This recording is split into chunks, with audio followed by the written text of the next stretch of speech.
فالفال عين ماي بتميت زي كلاوي رقوق اللاي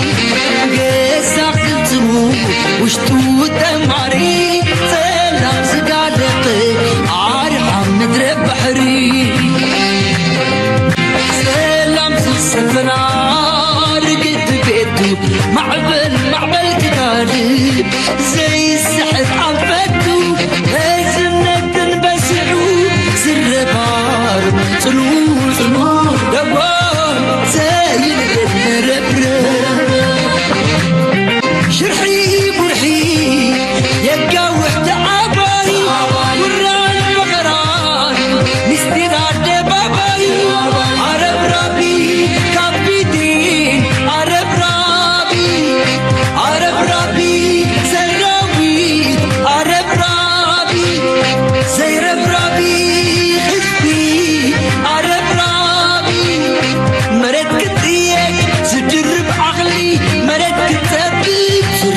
حيلي أغلن حيلي الله صنقو نحد تبعدك بالعتقو سلفك قعر فرح قلبكو عاين نقنقن تعند وركو كفيلو لامبر برام مخدكو سلي آن سلي خاقر سودكو بدلو بغاتار متى دمتار ويدرو الحين سنفكو يبلو الناس عمريتي سري عن الديوز سادي حريتي كلهم تنايل عقيد زمر الله وبعا يقبل هيوت يقبر الله عرف ربي سلازي اللي كابري مزعبي كله خين الله وحبه كله خين الله وحبه عايشين ستحي عرب ربي عود ستحي مزاربي إليترا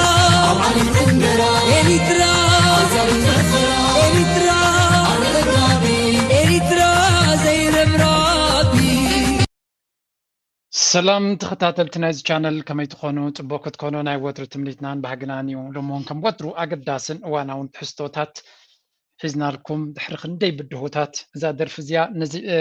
نتاريخنا إرترا أجزيا مساتي درفيان دي لكم نزا channel زيادة مع بترقم يزار لوانا عين كندي بدهوتات كندي أصور بعض منا سجيرنا نزو بدا بزنا دال وصل زلنا أبقى لجزي بجب مع التحليق نقرأكمنا كندي حجز جزء كم زلوا نزنيش تيسرح ون إيش تيسرح بين غرايكم خليه أنا يطاب يوتيوب كم ترى يوتيوب channel ثلاثي نزل مسرح إن خذوا من قد أنت تريوجن هذا ما أعطونا لكم it's very very interesting anyway بخومية دم أنا زادر فيزيا زي رب رابي إرترا زي رب رابيت عرب رابيت سلزبل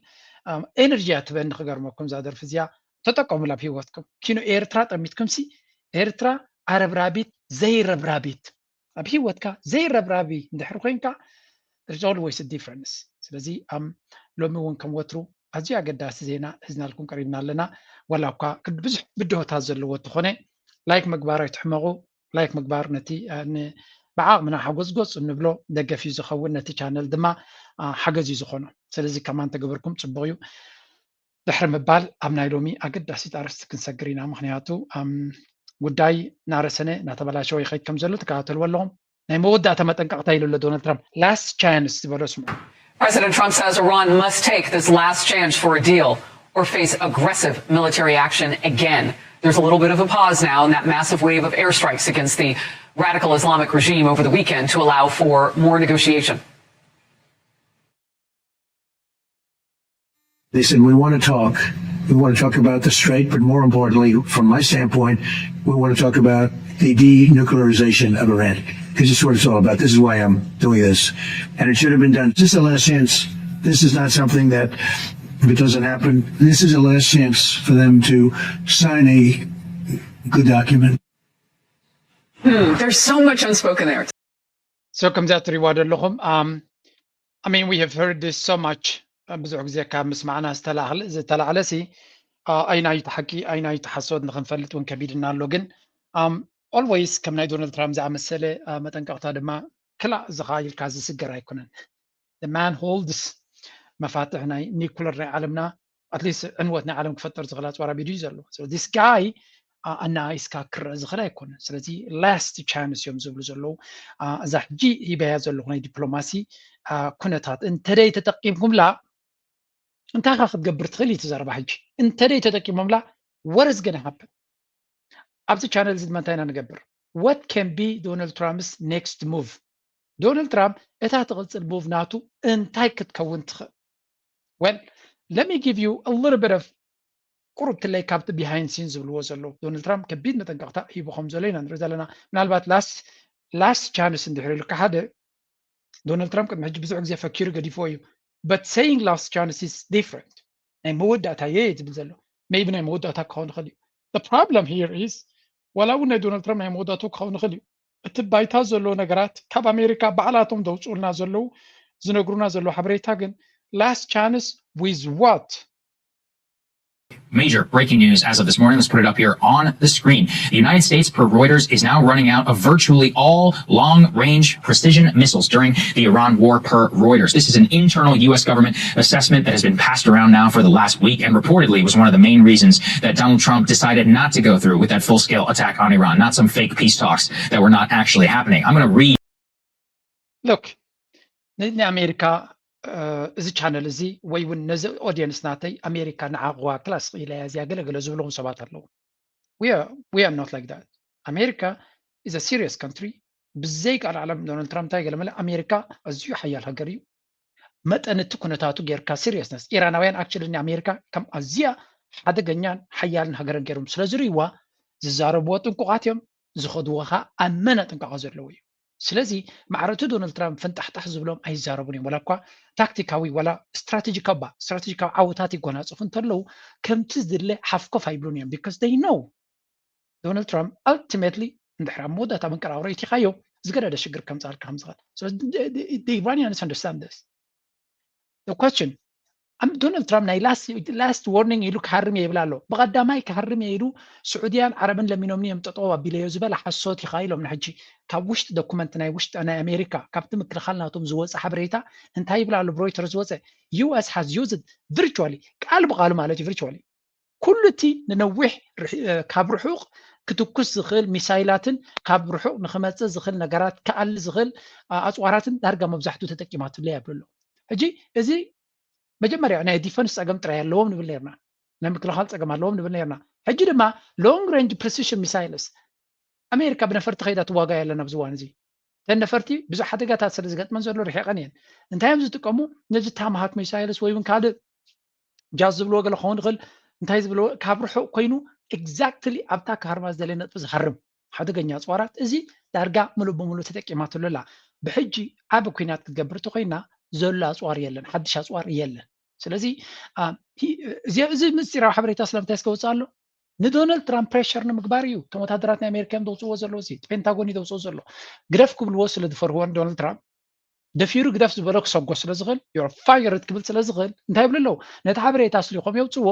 ብፐብሊክ ኦፒኒየን ብኣሜሪካውያን ገይሩ በቶም ቀረብቲ ገይሩ በቶም ካልእ ህዝቢ ገይሩ በቲ ፖሊስ ገይሩ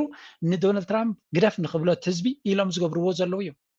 እዚ ምንታይ ማለት እዩ ነቲ መራሒኻ ደፊርካ ጌጋ ክትብሎ ዘይትኽእል ተኮይንካ ነቲ ሓበሬትካ ኣስሊሕካ ናብ ሚድያ ከም ዝወፁ ትገብሮ እሞ ብሚድያ ብዝላዕለ ደረጃ ምስ ተዘርበ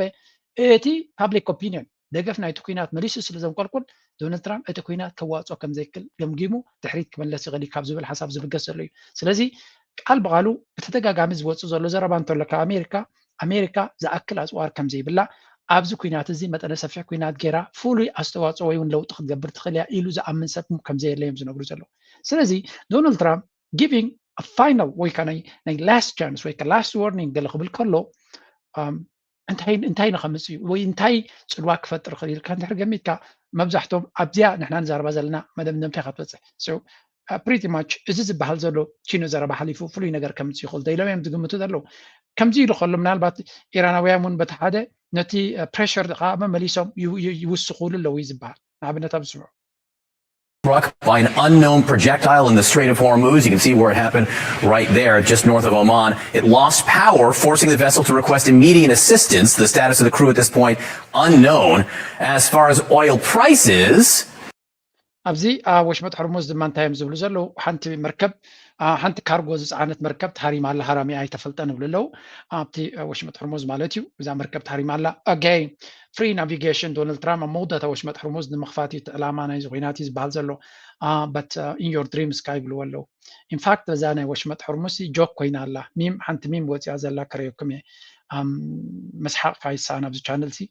ቱ ማች ሲሪየስ ነገራት ስለ ንዛረብ ጆክካ ክንውስኸሉ ፅቡቅ ኮይኑ ይስማዓኒ ንጥዕናና እውን ፅቡቅ ስለዘይኮነ እንታይ ስከኢሎ እሞ ጉዳይ ናይ ወሽመጥ ሕርሙዝ ሓንቲ ነገር በዚያ ጌርኩም ራእይዋ ኢሉ ስትሬት ኦፍ ሕርሙዝ ዝበሃል ትካል ገይሮም ኣብ ዩቱብ ኣውፅኦም ኣብ ጉግል ኣውፅኦም ሞ እንታይ ስከ ኦፕኒንግ ኣወርስ ናቱ እንድሕር ሪኢኹሞ ቀዳምን ሰንበትን ክሎዝድ ፎር ወር ቀዳምን ሰንበትን ናይ ኩናት ስለ ዝኾኑ ዕፁ እዩ ሶኒ የሶሉስ ድማ ሶኒ ንኣብነት ካብ 9 ፈረቓ ንጎ ክሳብ 4 ፈረቓን ምሸት እዩ ዝሰርሕ ስቶክ ማርኬት ናይ ኣሜሪካ ብዝኽፈተሉ ማለቶም እዩ ድሕሪ ዕፁ እዩ ቀዳምን ሰንበትን ድማ ንኩናት ስለ ዝኾኑ ዕፁ ኢሎም ልክዕ ከምዛ ናይ ትካልካ ኣብ ዩቱብ ጌርካ ኣብ ጉግል ኣብቲ ናይ ጉግል ራንኪንግ ጌርካ ኣብ ጉግልካ ትካልካ ተውርዶ ከምኣ ገይሮም ኦፕኒንግ ኣወርስ ሪቪውስ ኣለዋ ፎቶስ ኣለዋ ኣፕዴትስ ኣለዋ ኩሉ ነገር ዘማለት ትካል ስትሬት ኦፍ ሕርሙዝ ኢሎም ኣውፅኦማ ክገርመኩም ካብ ማዓሰብ ሪኣክት ገይርላ ዘላ 4.2 ሬቲንግ ወሲዳ ኣላ ካብ ምሕር ምድግጋም ሓንቲ ዘረባ ኣላ ኣብ ኣሜሪካ ፖለቲካ ናይ ኣሜሪካ ግን እንትዘረባ እንታይ ይብሉ ኣሜሪካን ጂኦግራፊ ኣይፈልጡን እዮም ንዓለም ኣይፈልጥዎን እዮም ኣሜሪካውያን ጂኦግራፍ ንክምሃሮ ኣብ መንግስቲ ኣሜሪካ ንህዝቢ ጂኦግራፍ ክምህሮ ስለዘይከኣለ ከመይ ገይሩ እዩ ዝምህሮ ኢሎም ብውግእ ገይሩ እዩ ዝምህሮ unfortunately it is very very sad but true ኣፍጋኒስታን ምስ ተባሃለ ኣፍጋኒስታን ኣበይ ምዃኑ ሽዑ እዮም ትፈልጡ ኣፍጋኒስታን ዝበሃል ኣሜሪካዊ ክፈልጦ ይክእልን እዮም ኖርማል ግዜ ወሽመጥ ሕርሙዝ ፈርጌት ኢት ክፈልጥዎ ይክእሉን እዮም ነይሮም ናው ባብኤል መንደብ ዝበሃል በፂሖም ኣለዉ ሕጂ ላይክ ጂኦግራፍ ላዕሊ እዮም ከይዶም ደለዉ በዚ ኩናት እጅ ዘሎ ላዕሊ ከይዶም እዮም ብዩክሬን ገይሮም ናይ ኤሮፓ ቅሩብ ተላልዮም እየ ስለዚ ዶንባስ ደገሎ ደክብሉ ነቲ ዩክሬን ፅቡቅ ከይዶም ናይ ኤሮፓ እውን ተላልዮም እየ ቀደም ስዊዘርላንድን ስዊድንን ሓደ ኮይኑ ዝስማዖም ስዊዘርላንድ ሕልካም ጀስት ስዊድንን ስዊዘርላንድ ሓደ ሃገር ገይሮም እዮም ዝወስዶ ኢንፋክት እንታይ ኣብ ኤሮፓ ሕልካም ኤሮፓ ሃገር ኮይና ትስማዖም ሰም ኣፍሪካ ድማ ሓንቲ ሃገር እያ ንዓታቶም ንኣሜሪካ ቢካዝ ከምዚ ንኣሜሪካ ዘለኹም ክፀርፍ ኢለ ይኮንኩን ዲስ ኢዝ ፋክት ኣውትሳይድ ኦፍ ኣሜሪካ ስኻ ኣሜሪካ ስለ ዘላ ወይ ስኺ ዩ ሜይ ኖት አንደርስታንድ ስኻ ንዓኻ ዝምልከት ኣይኮነን ቲፒካል ኣሜሪካውያን ሚድያ ናይ ኤሮፓ ብዙሕ ግዜ ከይዱ ሳርቨይ ዘካይዱ ወይ ኢንተርቪው ዘካይዱ ኤግዛክትሊ ሰይ ብዛዕባ ኤሮፓ ኣፍልጦ የብሎም ፍርጌት ብዛዕባ ኤስያ ብዛዕባ ኣፍሪካ እሞ ግደፎ ኣፍሪካ ኣብቲ ናቶም ኣፍሪካ ትብል ቃል እምበር ትኻልእ ምናልባት ሓደ ክልተ ሃገር ክረቑ ይኽእሉ እቶም ብልሕ ዝበል ካብኣቶም ናይኒ ማለት እዩ እዚ ሓንቲ ዓባይ እዛ ወሽመጥ ሕርሙዝ ትበሃል በቃ ከምዚ ኣካል ናይቲ ዕዳጋታት ናይቲ ስቶክ ማርኬት እውን ኮይና ስለ ዘላ እያ ና ዶናልድ ትራምፕ ኢዝ ና ገና ጊቭ ኢዝሊ ነዚ ጉዳይ እዚ ወላ እኳ ከምዚ ኩሉ ኣማራፂታት የብሉ እንተበልና ብቐሊሉ ግን ኢዱ ክህብ ዝኽእል ኮይኑ ኣይስማዓናን እዩ ዘሎ Reports a U.S. warship ordering a commercial vessel to turn around or else. Captain, you are requested to alter course to 190. If you do not comply, we will compel compliance with force. This is Warship 45. We will monitor your course for compliance at this time. Warship 45, stand by 16 out. So at last count as of yesterday, CENTCOM saying it redirected 44 ships. It disabled 2 ships and boarded a كم تريور اللهم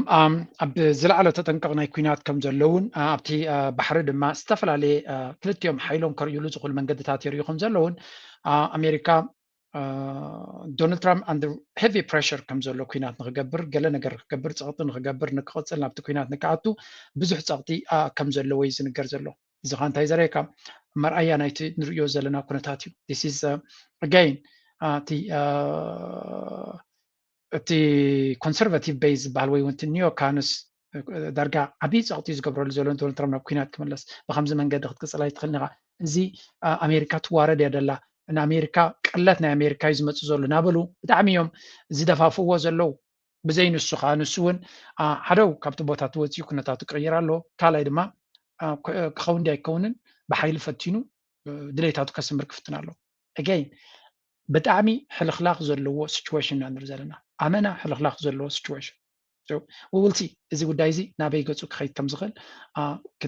ክንከታተሎ ኢና ምስ ከማልና ንቐፅል warning that a tanker was struck in the Strait of Hormuz. If so, that would be the 4th attack in the strait going back to last Friday. Damn.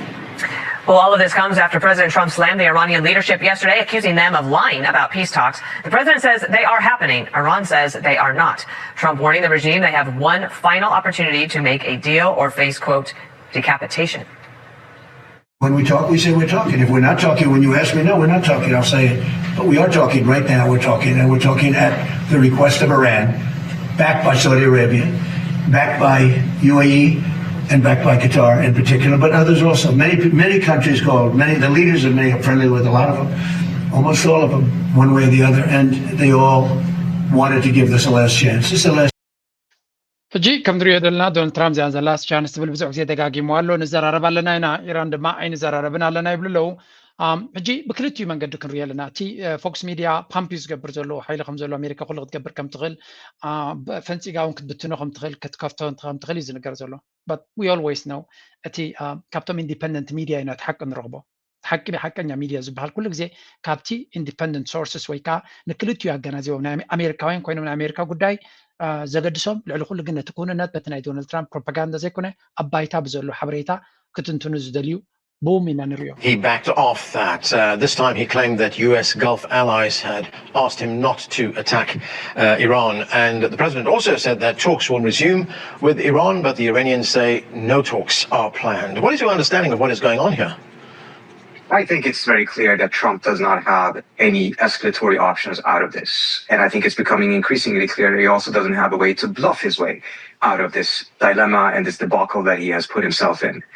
And I think he is trying to do that. And I think he's trying to give the impression that it is his threats that are creating breakthroughs, whereas in reality, we are at a stalemate as a result of him returning back to military action and not being able to achieve much with that. ትዊተር ፓርቲ እንታይ ይብላሉ መሲልኩም መጀመርያ ዶናልድ ትራምፕ ናይ መወዳእታ ኣማራፂ ንዲፕሎማሲ ለሚኖም ነቶም ናይ ጋልፍ ናይ ኸሊጅ ሃገራት ናይ መወዳእታ ዕድል ነዚ ነገር እዚ እንተደየለ ብሓይሊ ክንሃርም ኢና ይብል ኣሎ ከመይ መሰለካ እዚ ጉዳይ እዚ ንዝብሎ ዘሎ ዶናልድ ትራምፕ ከምስል ወይ ከዓ ብላፍ ማለት ከምዚ ከተምስል ኢልካ ከምዚ ከልቢ ኣበርቲዑ ውሕ ዝብል ክነክስ ኢሉ ከይዱ ድሓር ግን ኣብ መወዳእታ ንድሕሪት ድመለስ ከምኡ እዩ ኢሉ ብዘለዎ ናይ ወታደራዊ ዓቕሚ ክቕይሮ ዝኽእል ኩንነት ከምዘየለ ርዱእ ኣብዚ እዋን እዚ ይብላ ኣሎ ኣሜሪካ ካብቲ ቅድሚ ሕጂ ዝገበረቶ ንላዕሊ ክትገብሮ ትኽእል ነገር የለን ክንድኡ እውን ክትገብር ኣይትኽእልን እያ ምስቲ ንብሎ ዘለና ናይ ኣፅዋራ ፀገም ዘሎ ዝብልዎ ዘሎ ስለዚ ዶናልድ ትራምፕ ከንዲ በስመ አብ ኢሉ ወይ ምስምላ ኢሉ ኮፍ ኢሉ ምስቶም ነታ ኤምኦዩ ዝጀመራ ቀፂሉ ንዓ ከተግብርን ክፍፅምን ድፍትን ባዕሉ ኣብ ጓል መንገዲ ስለዝኣተወ ይብላ ኣሎ እቲ ብሓይልን ብፈንጠራዕራዕን ዝገብሮ ዘሎ ዝሰልጦ እዩ ድመስሎ ዘሎ ስቲል ይብላ ኣሎ ኢዝ ጀስት በዚ ተሓዲድን ፈኸራንሲ ዕላሙ ከስልጥ ዝደሊ ዘሎ እዩ ዝመስል ዘሎ አይ ዊሽ ዶናልድ ትራምፕ ወይ ካቶም ናቱ በይዝ ነዞም ኢንዲፐንደንት ሶርስስ እዚኣቶም ከዓ ዶናልድ ትራምፕ ብዛዕባ ወሽመጥ ሕርሙዝ ኣፍልጦ ከም ዘይነበሮ ኢራን እንታይ ክትገብር ከም ትኽእል ከም ዝተገረመ እዩ ዝነግር እዚኣቶም ግን ን23 ዓመት ብዛዕባ እዚ ጉዳይ ዝዛረበ ኢና ነዚ ሕጂ ትሪእዎ ዘለኹም ለንቀነ ዝመፅኸ ይመስለኩም ኣብቲ JCPOA 2015 ኢራንን ኣሜሪካን ክሰማምዓ ከለዋ ኢዝ ዋን ኦፍ ቶፕ ኤክስፐርትስ ኣብቲ እዋን እትወ ስለዚ ነዚ ኩነታት ናይ ኢራን ንዓመታት ተኸታተለ ብውሕዱ 20 ዓመት ዝተኸታተለ እዩ እንታይ ዝብል ዘሎ ኣሜሪካ ሓደጋ ከተወርደሉ ትኽእል መንገድታት ኣሎ ግን እቲ ሓደጋ ስትራቴጂካ ዓወት የምፃልካ ዶ የምፃልካን ግን ኳስቸነብል እዩ ዝብል ኣሜሪካ እቲ ዝበለፀ ሓደ ትዊተር ፓርቲ እንታይ ኢሉ ኤምኦዩ ምስ ተፈረመ ውሕዳት ካብ ናይ ኣሜሪካ ክኢለታት ዝተሓጎሰ እዚ ነይሩ እዚ ኤምኦዩ ነዚ ዞባት እዚ እቲ ዝበለፀ ሰላም ክፈጥር ዝኽእል እዩ ብትኽክል ብፅሩይ ልቢ ኮፍ ኢሎም ክዘራረቡ ትኽኢሎም ኣሜሪካ ናይ ኢራን ብዙሕ ኣፅዋራት ኣዕንያ ኣላ እዩ እዚ ሕጂ ከም ዓወት ክቁፀር ዝኽእል እዩ ብናይ ኣሜሪካ ወታደራዊ ወይ ከዓ ስትራቴጂካዊ ኩነታት ትሪኦ ከለካ ንኢራን ወታደራዊ ዓቕማ ኣዳኺምና ኣለና ክብሉ ከለዉ ታክቲካል ኣዳኺሞም ኣለዉ ስትራቴጂካል እዮም ሒሎማ ዘለዉ ግን ኣብቲ ዝርርብ እንካን ሃባን ኢልካ ገዳና ገበርካ ዲገለና ገበርካ ስቲል ነቲ ኣሜሪካ ዝነበራ ፅልዋታት ከተትሕኖ መኻለት ነይራ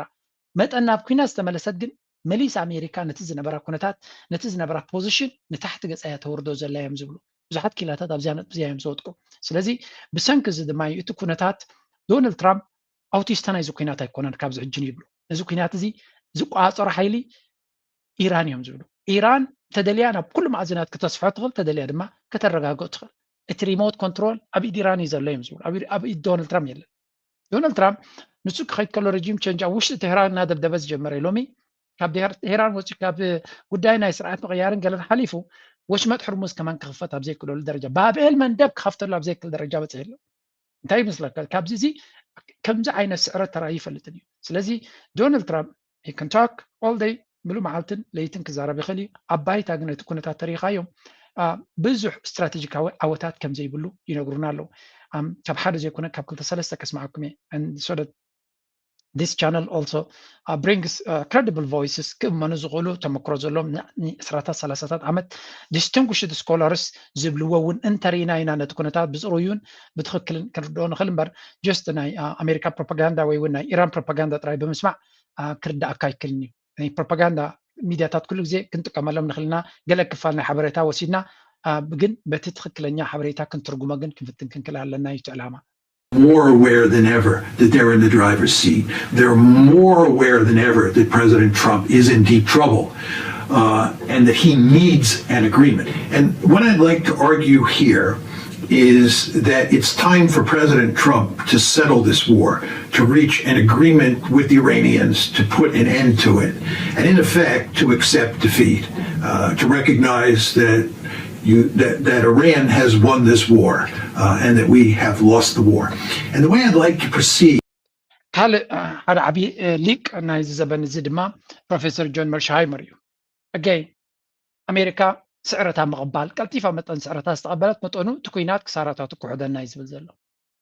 so we better accept our defeat ስዕረትና ቀልጢፍና ክንቅበል ኣለና ኢራን ናይዚ ኩናት እዚ ሳዕሬትን ሓያልን እያ ኣቐዲሞም ደምዳም ዝኾነ መደምደምታ ዝሃበ ፕሮፌሰር ጆን መርሻሃይመር እዩ ኣቐዲሙ maybe ወርሕዲ ገለ ምስ ተዋገ ኣሜሪካ has no chance ዝበለ ሓደ ካብቶም መጀመርያ መደምደምታ ዝሃበ እዩ ነይሩ ምናልባት ኣብዚ ኣስተጋጊዩ ሌሎም ኮዩ ክጭፍጭፍዎ ጀሚሮም ነይሩ ኣሜሪካ there's no way on earth ነዚ ጉዳይ እዚ ክትግምጥሎ ኢሉ ዕድላት ተን ቀዳሞት መዓልትታት እዩ ነይሩ ነፍሲ ወከፍ ዝሓለፈት መዓልቲ ንኢራን መመሊሱ እዩ ዘሕይላ ስለምንታይ ቃንዛ ኩናት ስለ ዘይብላ ኣይኮነን ኢሉ ኢራን ቃንዛ ክፃወር ዝኽእል ኢንፍራስትራክቸር እዩ ዘለዋ ኢሉ እቲ ህዝባ ስቃይ ናይ ኣሜሪካ ዝለመደ እዩ ኣሜሪካ ባዕላ ዓይናታ ዘላድየቶ እዩ ስለዚ ተወሳኺ 6 ወርሒ ኮነ ተወሳኺ 2 ዓመት ክፅመም ዝኽእል ህዝቢ ኣለዋ ኢሉ ንዓመታት በገዳም ብዕፅዋን ድከቶም ስለ ዘፅገፍካዮም ክፅመም ዝኽእል ህዝቢ ኣለዋ እዩ ኣሜሪካ ከምኡ ዓይነት ህዝቢ የብላ ዓለም ከምኡ ዓይነት ህዝቢ የለን ከምኡ ክፃወር ዝኽእል ንኸምኡ ነኺሱ ክኸይ ዝኽእል ኣብ ምንታይ ከ ኢራናውያን 6 ወርሒ ድዮም ዓመት ነኺሶም ናይ ሓዋር መፍትሒ ክረኽብሉ ዝኽእሉ ዕድል ኣለዎ 30 ዓመት 40 ዓመት ዘሳቀዮም ሓይሊ ሓንሳብና ሓዋርን ክስዕሩሉ ዝኽእሉ ዕድል ኣለዎ ስለዚ ንኢራናውያን ዝኸፈሉ ዋጋ ከፍ ኢሎም ተፀሚሞም ናይ ዘላቂ መፍትሒ ክገብሩ እዮም ዝደልዩ ዘለዉ ፈደኹም እዚኣ this is the strategic perspective ናይ ኢራን ንኣሜሪካ ግን ግዜ ወሲድካ ግዜ በልዕካ what are you gonna get ግዜ እንተበልዕካ ነቲ ኖርማል ዝነበረ ኩነታት ናይ ዓለም ቀይርካ ንቻይና በዓልኻ ሰርቲፊኬት ሂብካ ኣደባባይ ዓዲምካ ሙዚቃ ጌርካ ናይ ዓለምና ሓያል ኮይን ከለኺ ቻው ኢልካ ምፍናው ጥራይ እዩ ምክንያቱ ዶናልድ ትራምፕ ኣብ ከተኩሮ ዝኽእሉ ዝግብኦ ቦታ ክንዘተኩር ይብሉ ኣለዉ ኣሜሪካ ጆን መርሻሃይመር ከምዚ ናይ ሰላም ገለኺ ይመስለኩም ኣሜሪካ ሱፐር ፓወር ክትከውን ኣለዎ ባህላ እዩ ኣሜሪካ ሱፐር ፓወር ክትከውን ግን ኣብ ኩናት ናይ ኢራን ክትኣቱ ይግባአን ኩናት ናይ ዩክሬን እውን ኣይግባአን ባህላ እዩ ብኸምኡ እምበር ንሓልዮት ናይ ሰላም ናይ ዓለም ኣይኮነን ሂዝ ፖለቲካል ሪያሊዝም እቲ ኮንሰፕት ናቱ ኣሜሪካ ሓያል ንክትከውን እንተኮይና ሓያል ምዃን ድማ ከምዚ ኣሕዋትና ዊን ዊን ኮኦፕሬሽን ገለ ናበልካ ኣይኮነን ባህላ እዩ ሱፐር ፓወር ክትከውን ኣለካ ሓይሊ ክህልወካ ኣሎ ሚሊታሪ ፓወር ኢኮኖሚክ ፓወር ክልቲኡ ቴክኖሎጂካል ፓወር ሒዝካ ጥራይካ ኣብ ዓለም ጎብለል ኮይንካ ከም ድሌትካ ሄጀሞን ክትከውን ትኽእል ናይ ኣሜሪካ መርሕነት ግን ኣእምሩ ስለ ዝሰሓተ እዩ ዝብል ኣበይ ሓያል ክኾን ከም ዝኽእል ኣይተረድኦን ኣሎ ሓይሉ ድማ ባዕሉ ኣብ ዘየድልዮ ነገር ዝፅንቅቕ ዘሎ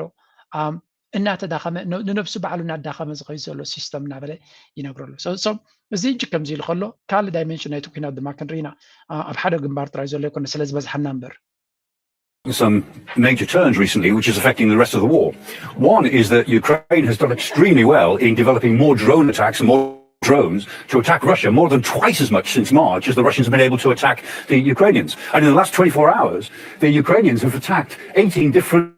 regions, oblasts within Russia. That's more or less all of Russia west of the Urals. More than that, data and forensics that's ከምዚ ትሪእዎ ዘለኹም ኣብቲ ካልእ ገጽ ኩሉ ከማን ከቢድ ስለ ዝኾነ እምበር ኣብ መንጎ ራሽያን ዩክራይንን ዘሎ ድማ በቃ ከምዛ ትሪእዎ ዘለኹም ክባልዑ በቃ ክጨፋጨፉ እዮም ዝውዕሉ ዘለዉ ኣብዚ እኳ ክዋጉ ይኽእሉ እዮም ኢልና ኢና ንዛረብ ዘለና ኣብ ኢራንን ኣብ ዩክራይንን ራሽያን ግን ኤቭሪ ዴይ ንጎም ዝተንስኡ ክንዲዚ ድሮን ሃሪመን ክንዲዚ ደብዳብ ተኻይዱ ክንዲዚ ተጨፍጪፉ ጥራይ እዩ كجبري يوم ده كنا زجبر زولينا نزاربتنا this is an ugly war إزي عمنا كم محر ريبورت سبسلتشي وقدي فوي I mean إذا فيديو زيا مورا تقرب زعبان راشا كتكبر زجباه ناي راشان يوكرين قد حكي مخنياتو نا إيران ولو كبيت كنا دخونه نعنا سلز غربنا سلوا بتكانا سلز اللو نعلم ملو دما سلي سلز لمبر بعينو كينات كترو يخلخا نا يوكرين وراشان أصبيغو يزعبكاو أشحات وتهدرا زقتلو لزلو معلتاوي أشحات يزولك أشحات وتهدرات يوم معلتاو زقتلو لهم يمزبص بكلتي مكانات زبي من سيز هالكل زلي so this war is زي نفسه زغالة كالارسي كالاي again حد عبي سوبر باور معتني كولور زحزة مس حدا كابوزن اسكن دارجا علم ملو فرق علم تبل كاميرا علم بملو يدون اقرون حويسو زدفافو زل حيلين اندرو زلنا اب حنت لي ترايسي بلو እዚ ኩሉ ዞባታት ናይ ራሻ ብድሮን መጥቃዕቲ ኣካይደውሉ ነይሮም ክንዲ ምንታይ ድሮናት ይመፁ ከም ዘሎ ክንዲ ምንታይ ድሮናት ይትኩስ ከም ዘሎ ኢኻ ትርኢ ስለዚ ዲስ ኣሚን ናይ ዩክሬን ሕማቕ ዳ ንብል ኣለና እምበር ኣት ሰም ፖይንት እዚ ኩናት እዚ እቲ ዝኸፈ ክኸውን ዝቕይር ክኸውን ዝኽእል እዚ ናይ ዩክሬን ናይ ራሻ እዩ እቲ ናይ ኢራን ኣይኮነን ኣሚን ኒውክለር ከማን ምናልባት ተኽእሎታት እቲ ፕሮባቢሊቲ ዝተቐፂልካ ኣሜሪካ ዓንዳር ስለ ዝኾነ ክገብሮ ይኽእል ወይ ነተንያሁ ዕቡድ ስለ ዝኾነ ኢልና ኢና እምበር ኣብዚ እቲ ኒውክለር ከማን ክጥቀም ናይ ምጥቃም ናይ ኒውክለር ክምፃእ ዝኽእል ዝበሃል ኣብዚ እዩ ምክንያቱ ሞሪ ፕሬሽር ራሻ መጠን ብዙሕ ንራሻ ኣብ ልኡላውነታን ኣብ ድሕነታን ሓደጋ እናፈጠርካሎም ድሕሪ ኸይድካ ደን ናይ ዓቕሊ ፅበት ክገብርዎ ዝኽእሉ ፍሉጥ እዩ ቀይ መስመር ናትና እዝን እዮም ዶክትሪናት ናቶም ኣስተኻኺሎም ኣለዉ እዮም ኣት ሰም ፖይንት ከቢድ ዝኾነ ግብረ መልሲ ክህቡ ይኽእሉ እዮም እንተወ ሓደ ገለገለ እቲ ታክቲካል ኒውክስ ዝበሃል ክጥቀሙ ይኽእሉ እዮም ዝበሃል ዘረባ ኣሎ I don't know and I hope they will not do it I hope ከም ገለ ጌርካ ነዚ እውን መዕገሲ ክርከበሉ ግን ወላ ሓንቲ ዲፕሎማሲ ዝበሃል ኣብ ናይ ዩክሬንን ራሽያን መይቲ እዩ የለን there is no talks there is no back channel diplomacy ዝበሃል ነገር የለን በቃ ኩሉ ብሓይሊ እዩ ዘሎ ኣብዚ እዋን ስለዚ እዚ ኩናት እዚ ሓደ ካብቲ ዘፍርህ ኩናት እዩ ናይ ብሓቂ ዘፍርህ ኩናት እዩ እቲ ናይ ብሓቂ ገለ ክንብሎ ከለና ከምዚ ንኽነጋኒ ኢልና ዘይኮነስ I think this is extremely serious እዩ ነቲ ኤውሮፓ ነዚ ጉዳይ ዘይዛረበሉ ዘለው እቶም መራሕቲ ይፈልጡ እዮም ክንዲ ምንታይ ሓደገኛ ኩናት ምዃኑ ይፈልጡ እዮም ግን እቲ ሓደገኛነት ናቱ ተገሊፆም ካብታ ስልጣኖም ክጓሓፉ ምዃኖም ይፈልጡ እዮም ምክንያቱ ነቲ ህዝቢ ብሚድያ ይነግርዎን እዮም ዘለው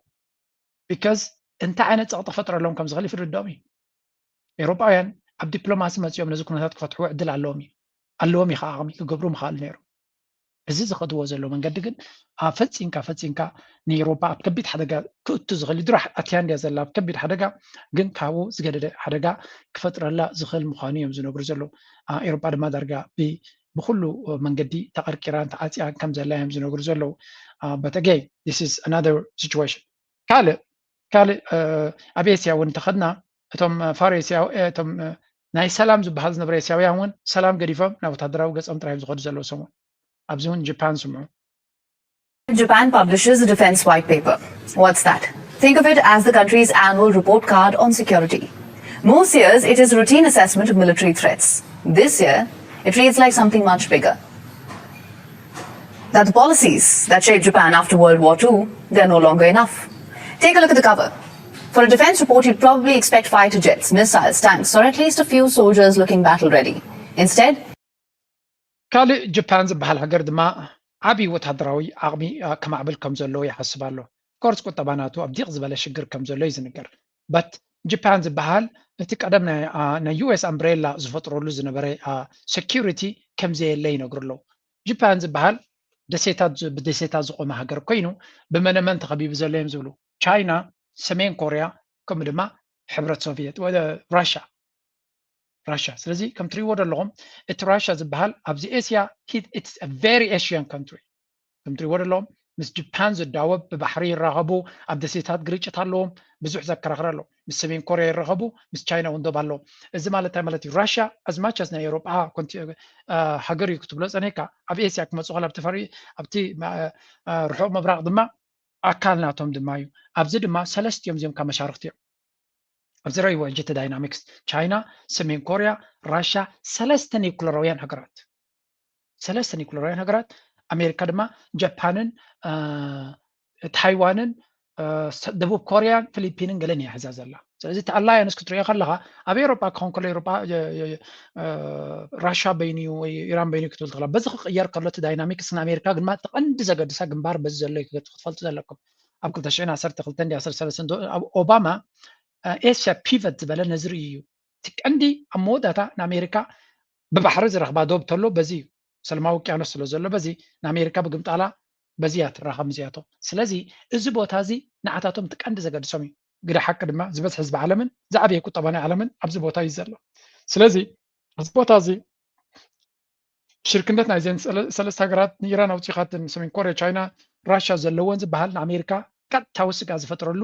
ልዕልዩ ድማ ነቶም በዓል ጃፓን ዝበሃሉ ምክንያቱ ኣሜሪካ መጋበርያ ኮይንካ ናይ ኣሜሪካ ድራማታት እናፈጠርካ ክትከይድ ከቢድ እዩ ጃፓን ዓብይ ሚሊታሪ ዓቕሚ ንክተቕውም ብዙሕ ገንዘብ ከተውፅእ ይበሃል ኣሎ ጃፓን ተመሳሳሊ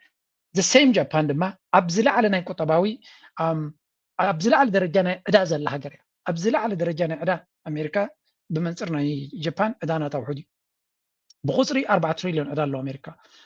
ዴት ቱ ጂዲፒ ሬሽዮ ናታ ግን ዕዳ ናታ ቁሩብ እዩ ካብቲ ቁጠባ ናታ ዝዓቢ 32 ቢልዮን ዕዳ ቁጠባ እንተለዋ ከባቢ 4 ትሪልዮን ዕዳ 32 ትሪልዮን ቁጠባ ኣለዋ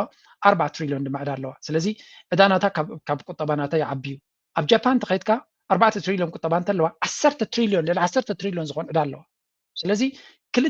ክልተን ፈረቓን ዕፅፊ ናይቲ ቁጠባ ዕዳ ዘለዎ ሃገር ኢና ንዛረብ ዘለና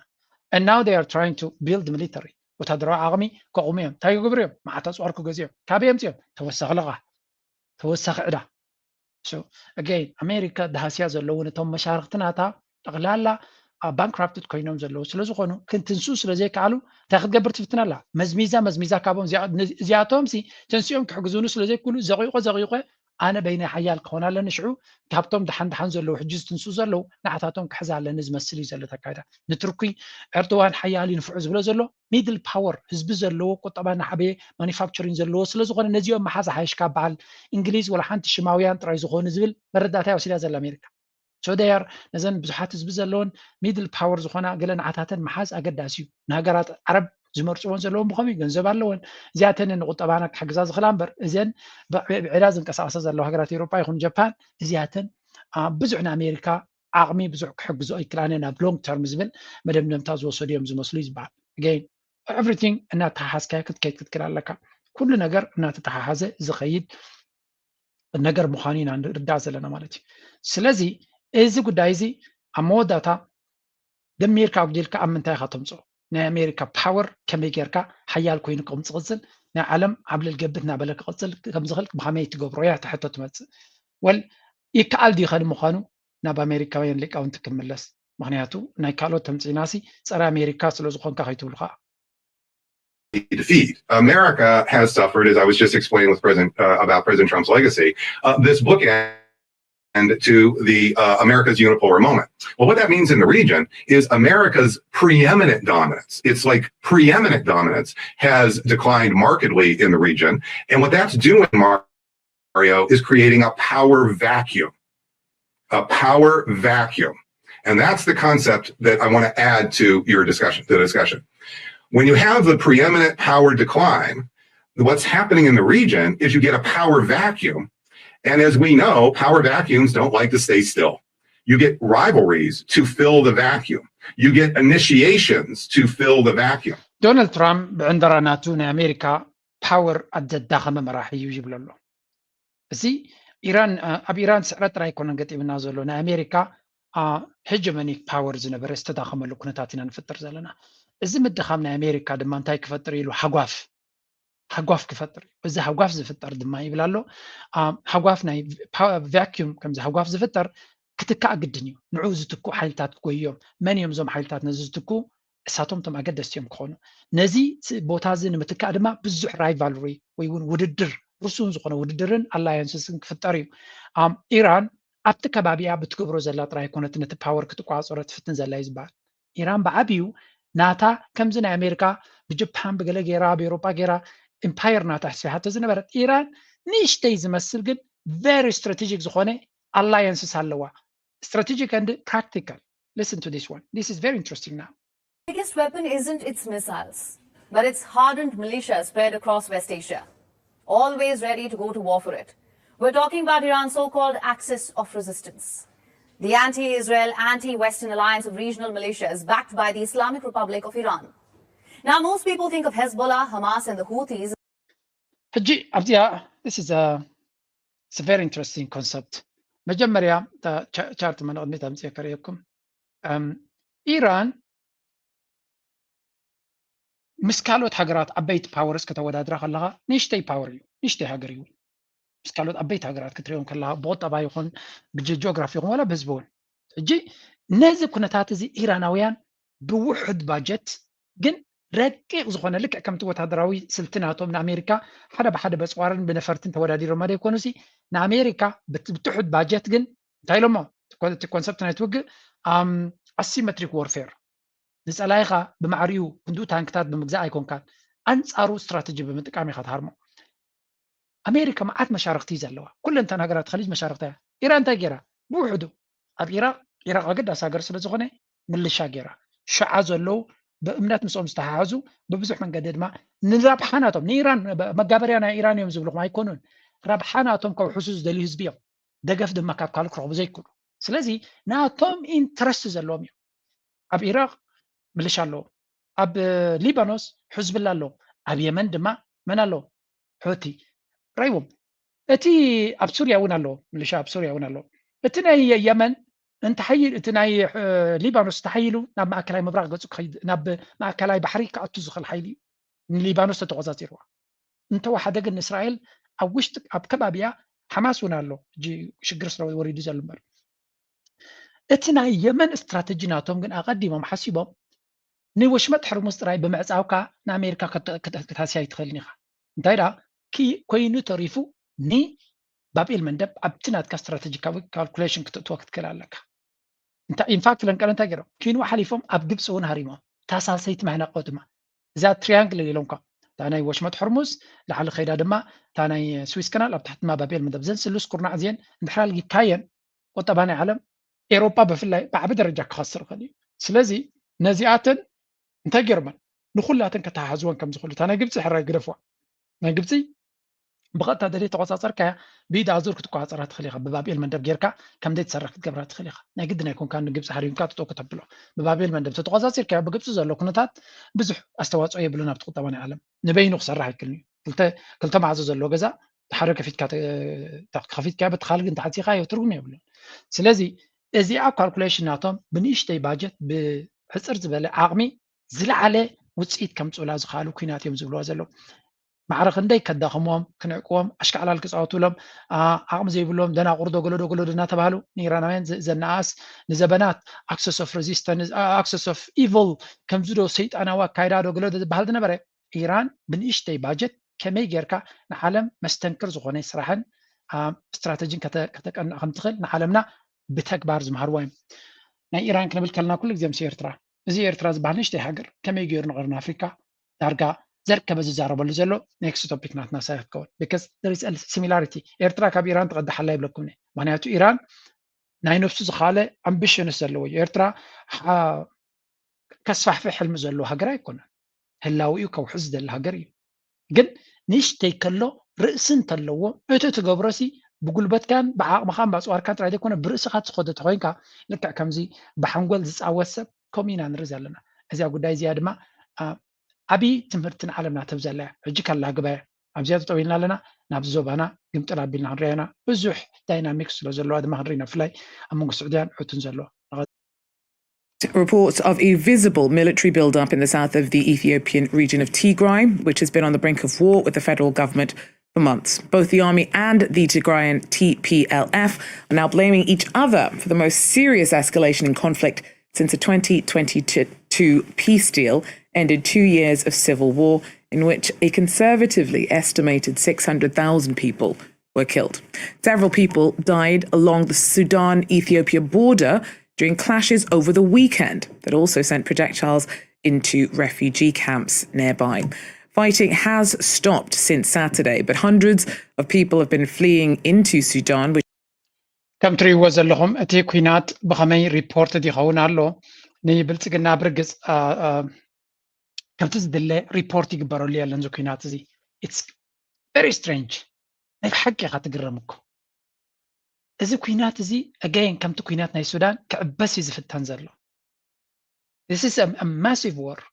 ብኩሉ ስታንዳርድ ድማ ኩሉ ሰብ ጫቕጫቕ ክብለሉ ዝግብኦ ኩናት እዩ because እንታይ ትብል ፀኒሕ ኣብ ዝሓለፈ ኩናት ክንምንታይ ህልቂት ተፈፂሙ እቲ ህልቂት ዝፈፀመ ክዛረብሉ ዘይደልዩ ንሰባት ብመግቢ ዓፅዩ ዝቐተለ ህዝቢ ብኩሉ ትሕተ ቅርፂ ን3 ዓመት ዝዓፅወ ብድሮናትን ብመዳፍዓትን ብነፈርትን ድማ ዝኮሳትር ዝነበረ the same power ኣብ ክልል ኣምሓራ ን3 ዓመት ዝቕፅል ዘሎ ሕጂ ነቲ ኩናት ናብ ተጋሩ ገፁ ኣስጊርዎ ኣሎ and the world wow the world is saying nothing they just ኣብ ስለ ዘይተዛረበ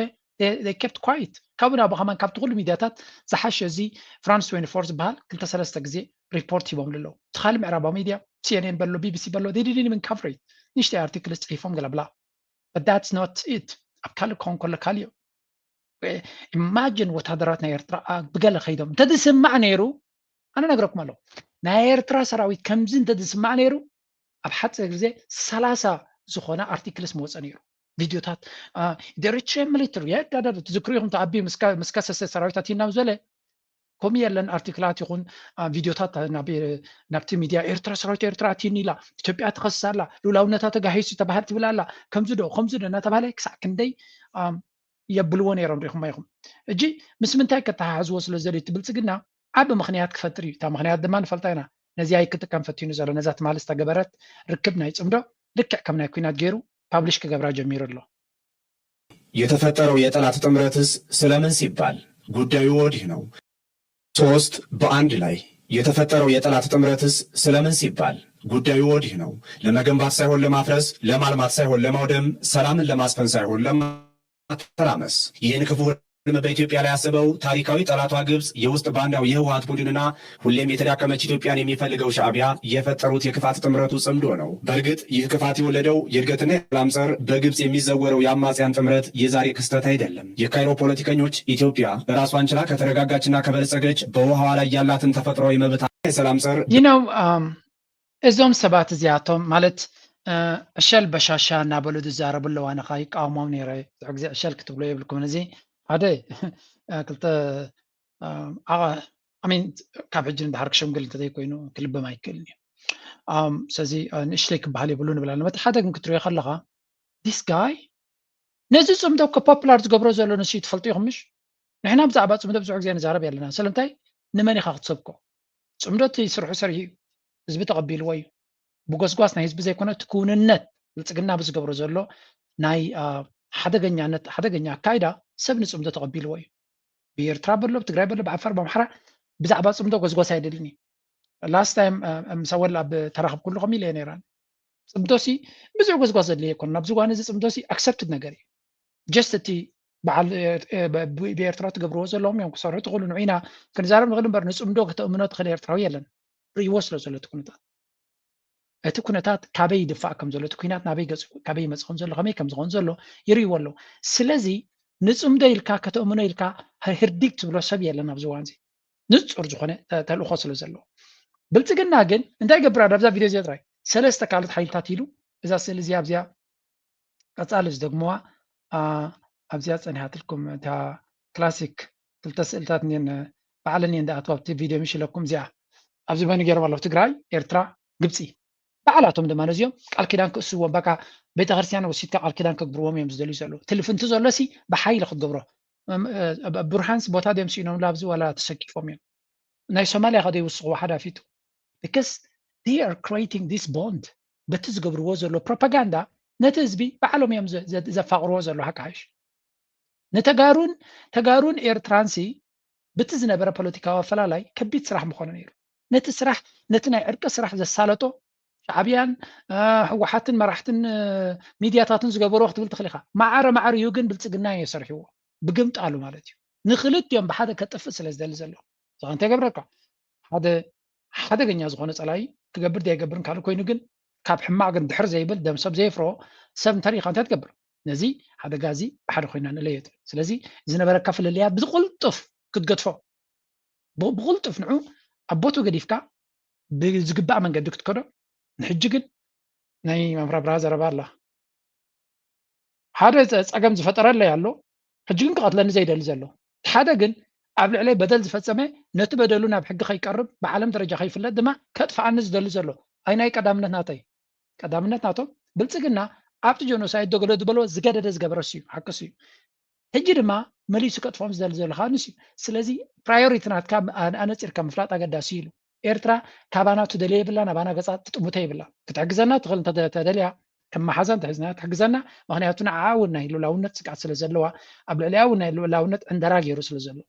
ስለዚ ምስ ኤርትራ ንተፋነነሉ የብልና መጀመርያ እኮ ክጅምሮ ከለዉ ፅምቶ ብሕቆና ዝመፅእ ፀላኢ የብልናን ብድሕሪና ዝመፅእ ፀላኢ የብልናን ፀላኢና ትመፀና ብሓደ መንገዲ ኢና ክንጥምቶ ሕጂ ኢሎም እዚ ንበይኑ እዚ በዓሉ ንበይኑ ዓወት ኢሎሞ ነይሮም ሕጂ ድማ ብድሕሪና ዝመፀና ፀላኢ የለ እንተይኮነስ ብድሕሪና ደጋፍ ኣለና ኮይኑ ድፋዕ ኣለና ዝደለና ሽግርና ክፈትሓልና ዝኽእል እውን ገለ ክንእቱ ተደሊና ድማ ዘይንዕፀወሉ መንገዲ ተፈጢርና ኣሎ ካብ ዝላዕሊ ኮንፊደንስ ያለን ብምዕራብ ድማ ሕጂ በንጢስካ እንድሕራቲኻ ድማ ሉከደስ ኣሚን ታሪክ ይስራሕ ከም ዘሎ ኢና ምስ ግዜ ካሪኩም ብዛዕባ ፅምዶ ዝብልዎ ዘለዉ ፅን ኢለ ክሪኩም ደሶም ብልፅግና ሓንቲ ነገር እያ ተፈክሮ ነይራ ንነዊሕ እዋን he was boasting ከምዙ ዶ እናበለ ብዙሕ ግዜ ዝጀሃረላ ዝነበረ ብዛዕባ ጉዳይ ናይ ድሮናት ናት እዩ ለንቀረ ባይ ወይ ሓይሊ ኣየር ናቱ ተገዲዱ ይመስለኒ በረንበጣዕ ክብል ጀሚሩ ኣሎ ኣብ ዝግበር ኣብ ዘይብሉ ግዜ ፈኻራ ናይ ግድን ስለ ዝኾነ ዝከስምዖ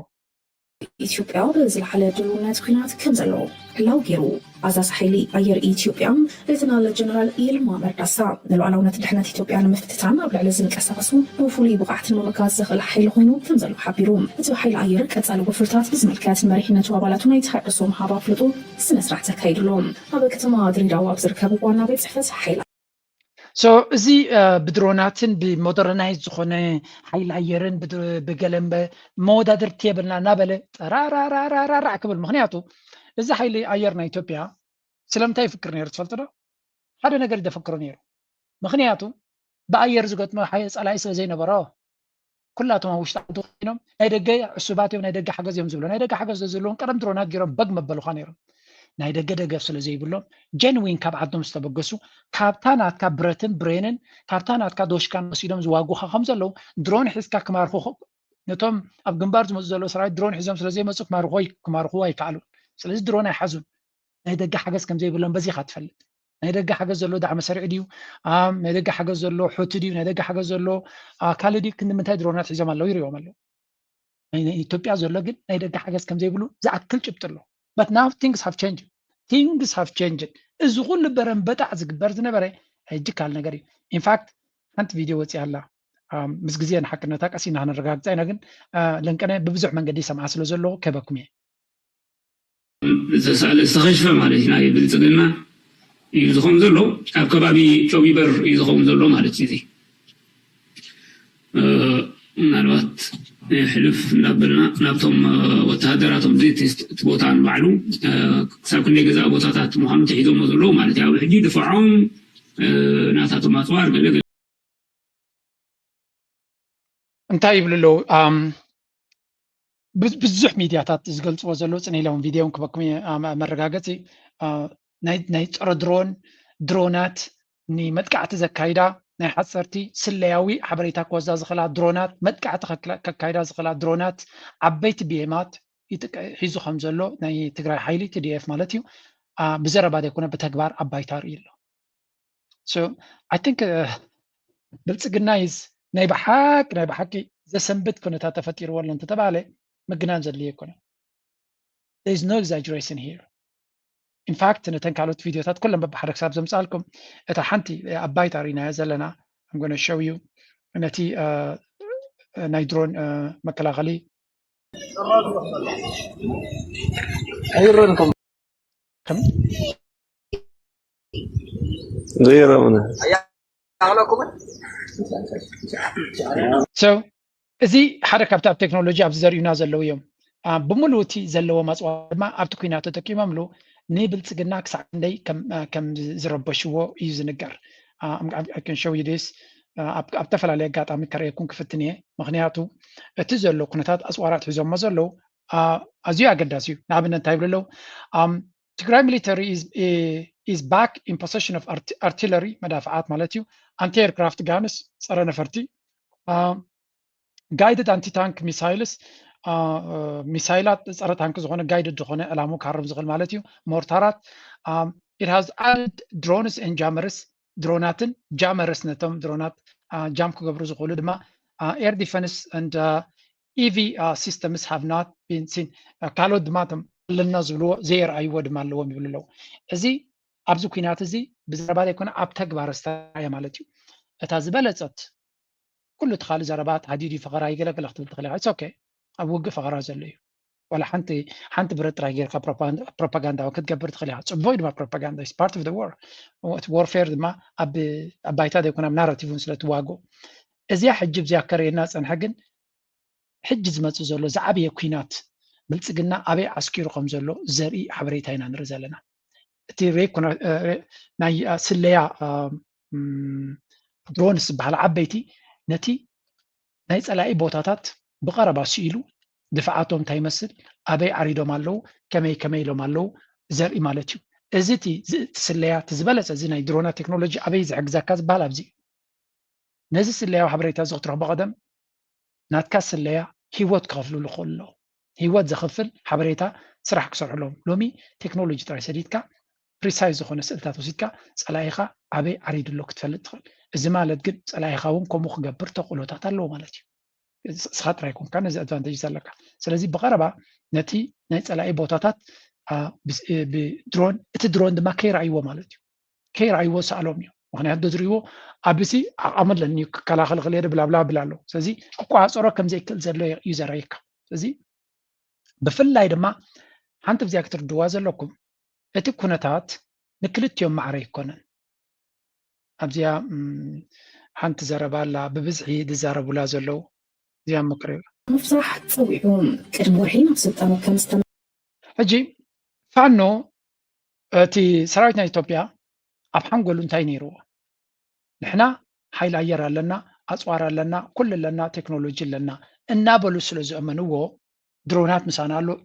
ነፈርቲ ምሳና እዩ ዘሎ ኣይተፍራሕትዮም ብረት ዝሓዙ ንእሽተይ ብረት ዝሓዙ እዮም ኢሎም እዮም ይሚኖሞ ነይሮም እሱ ከሎ እቲ ኩንነት ግን ኩሉ ግዜ ምስ ተማረኸ እዩ ነይሩ ኩሉ ግዜ ምስ ፈሸለ እዩ ነይሩ ሕጂ ግን እንታይ ሰሚዑ ኣሎ ድሮናት ከም ዝዓጠቑ ብዘይ ድሮናት ሓያላት ዝኾኑ ፀላእትና እሞኻ ንንፁር ዕላማ ዝቃለሱ ዘለው ብፍፁም ድማ ምሕረት ክገብሩልና ዘይክእሉ ሕጂ ድማ እንታይ ረኺቦም ይብሉ ኣለዉ ሞደርን ኣፅዋር ረኺቦም ኣለዉ ነቲ ሞደርን ኣፅዋር ድማ ተሓቢኦም መፂኦም ኣብ ትሽትሽካ መፂኦም ክትክስዎ ዝኽእሉ እዮም ምክንያቱ ዕላሞም ዝፈልጡ ስለ ዝኾኑ እዚ ድማ ካብ መጠን ንላዕሊ ፀቕጢ ክፈጥር ከም ዝኽእል ኣብቶም ናይ ብልፅግና ሰራዊት ፍሉጥ እዩ ምክንያቱ እዚ ከየጋጠሞ ከሎ ኩሉ ኣብ ጎኖም ከሎ ክሳዕ ክንደይ ፈሽኳላት ኮይኖም ኣለዉ ንሪኦም ኣለና ስለዚ እዚ ሕጂ ንሪኦ ዘለና ናይ ዓውደ ኩናት ኣብ ሳይኮሎጂካሊ ንብልፅግና ንሰራዊት ናይ ብልፅግና ኣብ ሳይኮሎጂ ናቶም ዓብይ ዳሜጅ ክፈጥር ዝኽእል እዩ ዓብይ ስጋትን ሽግርን ክፈጥር ዝኽእል እዩ ስለዚ እዚ ንሪኦ ዘለና ምንቅስቃሳት ብዓብ ስእሊ ክንሪኦ ክንፍትን ኢና ምክንያቱ ኣብ ባይታ ጥራይ ዝግበር ዘሎ ሓደ ኬላ ናይ ትግራይ ነዚ ኩነታት እዚ ኪኖት ዝግበር ዘሎ ኩናት ብስፍሕ ዝበለ ንእሽተይ መረዳእታ ክበና ክንፍትኖ ኢና ምክንያቱ ኤክስፐርትስ ድማ ብዛዕባ እዚ ኩናት እንታይ ይብሎ ምርዳእ ኣገዳሲ ኣብዚ ቻነል እዚ እኔ ፈላጥ እኔ ኩሉ ዝፈልጥ ዘይኮነ ካብቶም ዝግበኦም ሰባት ክንሰምዕ እውን ኣገዳሲ ኮይኑ ይስማዓኒ ማለት ተጀሚሩ እንዲ ኩናት ሕዚ ዝለዓል ዘሎ ኩናት ምናልባት ኣብዚ ዞባ ይኮነ ኣብ ኢትዮጵያ እንታይ ክፈጥር ይኽእል እቲ በቲ ሕዚ ትብሎ ዘለካ እንድሕር እቶም ሓይልታት እውን ተረዳዲኦም ክኸዱ ይኽእሉ ኮይኖም ኣብቲ ዋና ኣጀንዳ ወይ ከዓ ኣብቲ ዋና ፀላእ ዝብልዎ እንድሕር ዳ ብሓባር ክሰርሑ ተኽኢሎም እንታይ እዩ ክፍጠር ዝኽእል ኣብ ኢትዮጵያ ምናልባት እዚ ኩናት እዚ ኣበይ ተጀሚሩ ብኸመይ መንገዲ ክውዳእ ይኽእል ኦፍኮርስ ናይ ኩናት መጀመርያ እምበር ናይ መወዳእታ ኣይፍለጥን ይብሉ እዮም ኮይኑ ግን ብኸመይ ኢኻ ትግምግሞ እንታይ ዓይነት ውፅኢት ከምፅእ ይኽእል ወል ከምዚ ሕጂ ዝሪኦ ዘለኹ ናይ ምክልኻል ኩናት እዩ ገይሩ ዘሎ ስቲል ናይ ምክልኻል ኩናት እዩ ኣብቲ ናይ ቦርደር ተፈጢሩ ዘሎ ካብኡ ሓሊፉ ግን እቲ ዋና ናይ ኩናት ቦታ ናብ ትግራይ እስጋይ ዝኸውን ያው ንወሎ ብኣፋር ገይሩ ዝመፅእ ሓይሊ ምንቅስቃሳት እዩ ኣብኡ ንዝግበር ምንቅስቃሳት ምስቶም ካልኦት ሓይልታት ሓቢሩ ግንባር ክፈጥር ኣለዎ ክዘራረብ ኣለዎ ያው እቲ ዝበልናዮ ናይ እንታሽሙ ማለት እዩ ናይ ፅምዶ ከይዲ ከጠናኽርዎ ኣለዎ እንዲያውም ክፈጥን ኣለዎ ማለት እቲ ኩናት እኮ ሕጂ እቲ ዝበዝሕ ናይ ኣብይ ሓይሊ ኣብ ዓዲ ተዳኺሙ እኮ እዩ ግን ፈንጠርጠር ዋላ ይተርፍ ናብ ትግራይ ነቲ ነገራት እነዚያን ከምዚአን ዝመሰለ ኣፀቕምታት ንኽረክብ ነቲ ህዝቢ ከባእስ ዘይፍትኖ ነገር የለን ስለዚ እቲ ፅምዶ ክጠናኸር ኣለዎ ኣብዚ እዋን እዚ ክቕልጥፍ ኣለዎ ካልእ ኣብዚ ዝዛረቦ እንታይ እዩ እቶም ወገን ዓፋር ይኹን ብወሎ ገይሩ ሒዞም ክመፅእ ዝደሊ ዘሎ ተጋሩ ምስ ኣበይ ተሰሊፎም ዘለዉ ንሳቶም ጥንቃቄ እንተገበሩ ይሓይሽ ባህላ ነንባዓልትና ክንዳመ ናብ ትግራይ ኩናት ሒዝና ክነኣቱ እቲ ህዝቢ ዝፅበ ኣይኮነን እንዲያውም ናብ ትግራይ ኩናት ከይኣትዮም ክከላኸሉ ዝግብኦም ኩናት ክህሉ የብሉን እዮም ክብሉ ዘሎ ባህላይ እዚ ናይ ፃድቃን ናይ በዓል ጌታቸው ዝገብርዎ ዘለዉ ተኣሽሙ ንህዝቢ ትግራይ ዝጠቅም ኣይኮነ ንሱ እቲ ፅቡቕ እንዲ ነይሩ ግን ኣበይ ሰምዑኻ ሳቶም ዝብልዎ ዘለዉ ካልእ እዩ ስምዕዎም ኣብዚ ሶሪ ኣብዚ ከስማዓኩም እቲ በዓል ፃድቃን ሓሳባቶም ናይ ፃድቃን ሓሳባቱ ናይ ሸይጣን ስለ ዝኾነ እንታይ ይገብር ኣሎ ለንቀነ ሓድሽ ናቱ ዝወፀ ርኢ ኣለኹ ከስምዕዎ እንታይ ዝብል ዘሎ ክልተ ነገር ከርእየኩም ይኻቡ ንሱን ካልኣዩ ኣሎ ናይ ጌታቸው ረዳ ምምላስ ቤት ዕላማ ዝብል ኣብቲ ናይ ጌታቸው ረዳ መንግስቲ ነይረ እየ ያው እቶም ተጀሚሮም ዝነበሩ ነገር ይፈልጦም እየ እቲ ማኒፌስቶ ግን ሕዚ ናይ ጌታቸው ረዳ መንግስቲ ምምላስ ዝብል ጨና ይብሉ አይዲዮሎጂ ኣለኩም ዶ አይዲዮሎጂ ምናልባት ኣነ አብዮታዊ ዲሞክራሲ ጽቡቅ ክብል ይኽእል እየ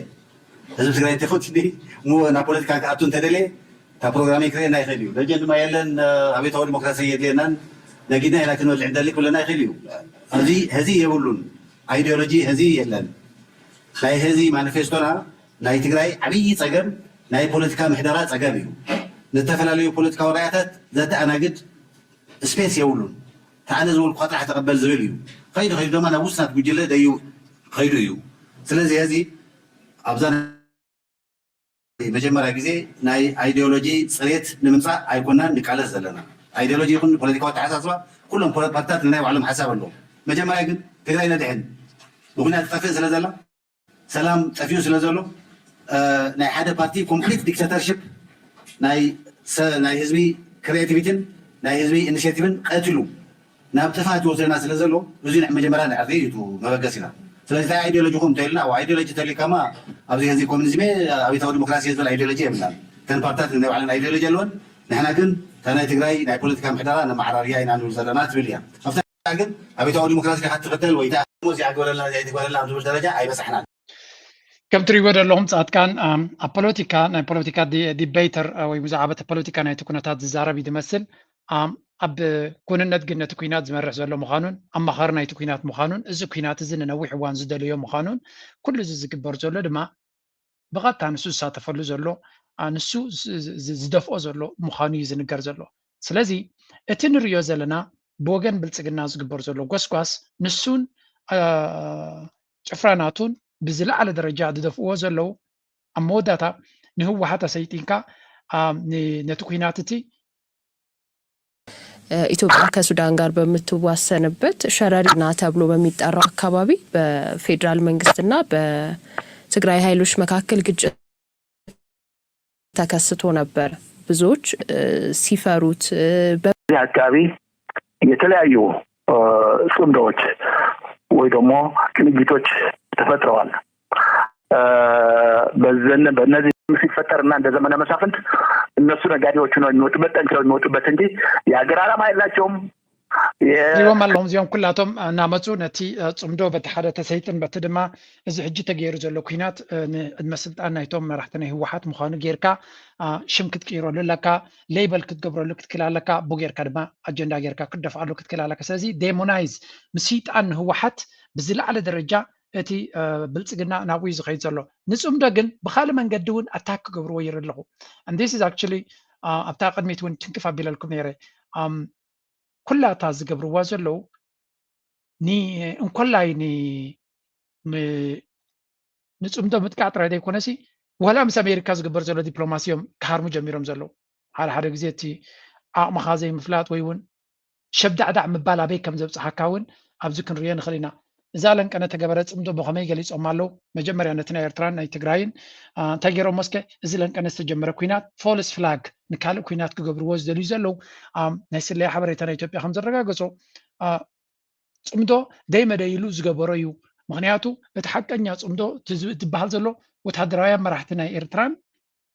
ናይ ትግራይን ኣብ ውሽጢ ትግራይ ከም ዝተራኸቡ ዝገልጽ ሓበሬታ ተረኺቡሎ እዚ ድማ ነቲ ኩናት ደይመደይሎም ክጅምርዎ ከም ዝደልዩ ዘለውን ብምዕራብ ትግራይ ዝገበርዎ እቲ ኩናት ድማ ኣብ ዛላምበሳ ካልእ መንገዲ ነቲ ናይ 1998 ከቢድ ኩናት ዝተኻየደሉ ሕጂ ኣብኡ ሓደ ብምርኻቦም ታሪኻዊ ውሳኔ እዮም ገይሮም ዘለው ስለዚ KTPLF participants መን ተሳቲፎም ነይሮም ካብ TPLF ሃይ ፕሮፋይልስ ከም በዓል ፈትለ ወርቅ ኣብኡ ከም ዝነበረ መንጀሪኖ ወዲ እምበይተይ ኣብኡ ከም ዝነበረ ከምኡውን ወዲ መድሕን ከምኡ ድማ ከም ፈዳኘው ከም ዝነበሩ እዮም ዝነግሩ ዘለው ስለዚ ኣንኣውቶራይዝ ዲፕሎማሲ እዚ ዲፕሎማሲ ዝተፈቐደ ኣይኮነ ነይሩ እዮም ዝብሉ ዘለው ብዘይ ፍቓድ ዝተገበረ እዩ ቀፂሎም alleged false flag strategy እቲ plan is involved conducting attacks designed to attribute to the federal እቲ ኩናት ኣብ ሸረሪና ዘጋጠመ ደይመደይሎም ንፌደራል መንግስቲ ከጠቁኑ ኢሎም ዝገበሩ ወይም ንሳቶም ግን ተገምጢሎም ናይ ሰላም ስራሕ ይገብሩ ከም ዘለዉ ከምስሉ ንዓና ጎል ይእትውን ኣለዎ ነቲ ፌደራል መንግስቲ ጎል ይእትዎ ኣለዉ ኢሎም እዮም ዝኸስስ ዘለው anyway እቲ ኤርትራ በዝን በትን ገይሮም ክእምንዎ ዝኽእሉ የለን እታ ኩናት ግን መብዛሕትኡ ሰብ ገምጋም ወሲዱላ ዘሎ ንፅምዶ ንምፍታን እዩ ነይሩ ፅምዶ ክንደምንታይ ተግባራዊ እዩ ብኣፍ ጥራይ ድዮም ፅምዶ ዝብሉ ዘለው ወይስ ኣብ ኩናት ክገጥሙ ንኽእሉ እዮም ሓደ ካልኣይ እቲ ፅምዶ ዝበሃል እንታይ ዓይነት ወታደራዊ ዓቕሚ ኣለዎ ነቲ ህወሓት ዝበሃል ሲ ብኣፎም ጥራይ ድዩ ሻዕብያ ከምዚ ከምቲ በዓል ጌታቸው ኣፎም ከፍቱ ከለዉ ሻዕብያ ወላ ሓንቲ ዓቕሚ ስለ ዘይብሉ ነዞም ብረት ክገብሮም እዩ ድፋዕ ክገብሮም ይደልዩ ገለ መለ ዝብሉ ነይሮም ወላ ሓንቲ ኣፅዋር የብሉን ህወሓት ወላ ሓንቲ ነገር የብሉን ዝብልዎ ዝነበሩ ናው እቲ ፅምዶ ብትክክል ኪንው ዝኸደ ምዃኑ ዴሞንስትሬት ገይሩሎም ኣሎ ኣርእይዎም ኣሎ ማለት እዩ ስለዚ እቲ ፅምዶ ኪኖ ዘረባ ኪኖ ሰላም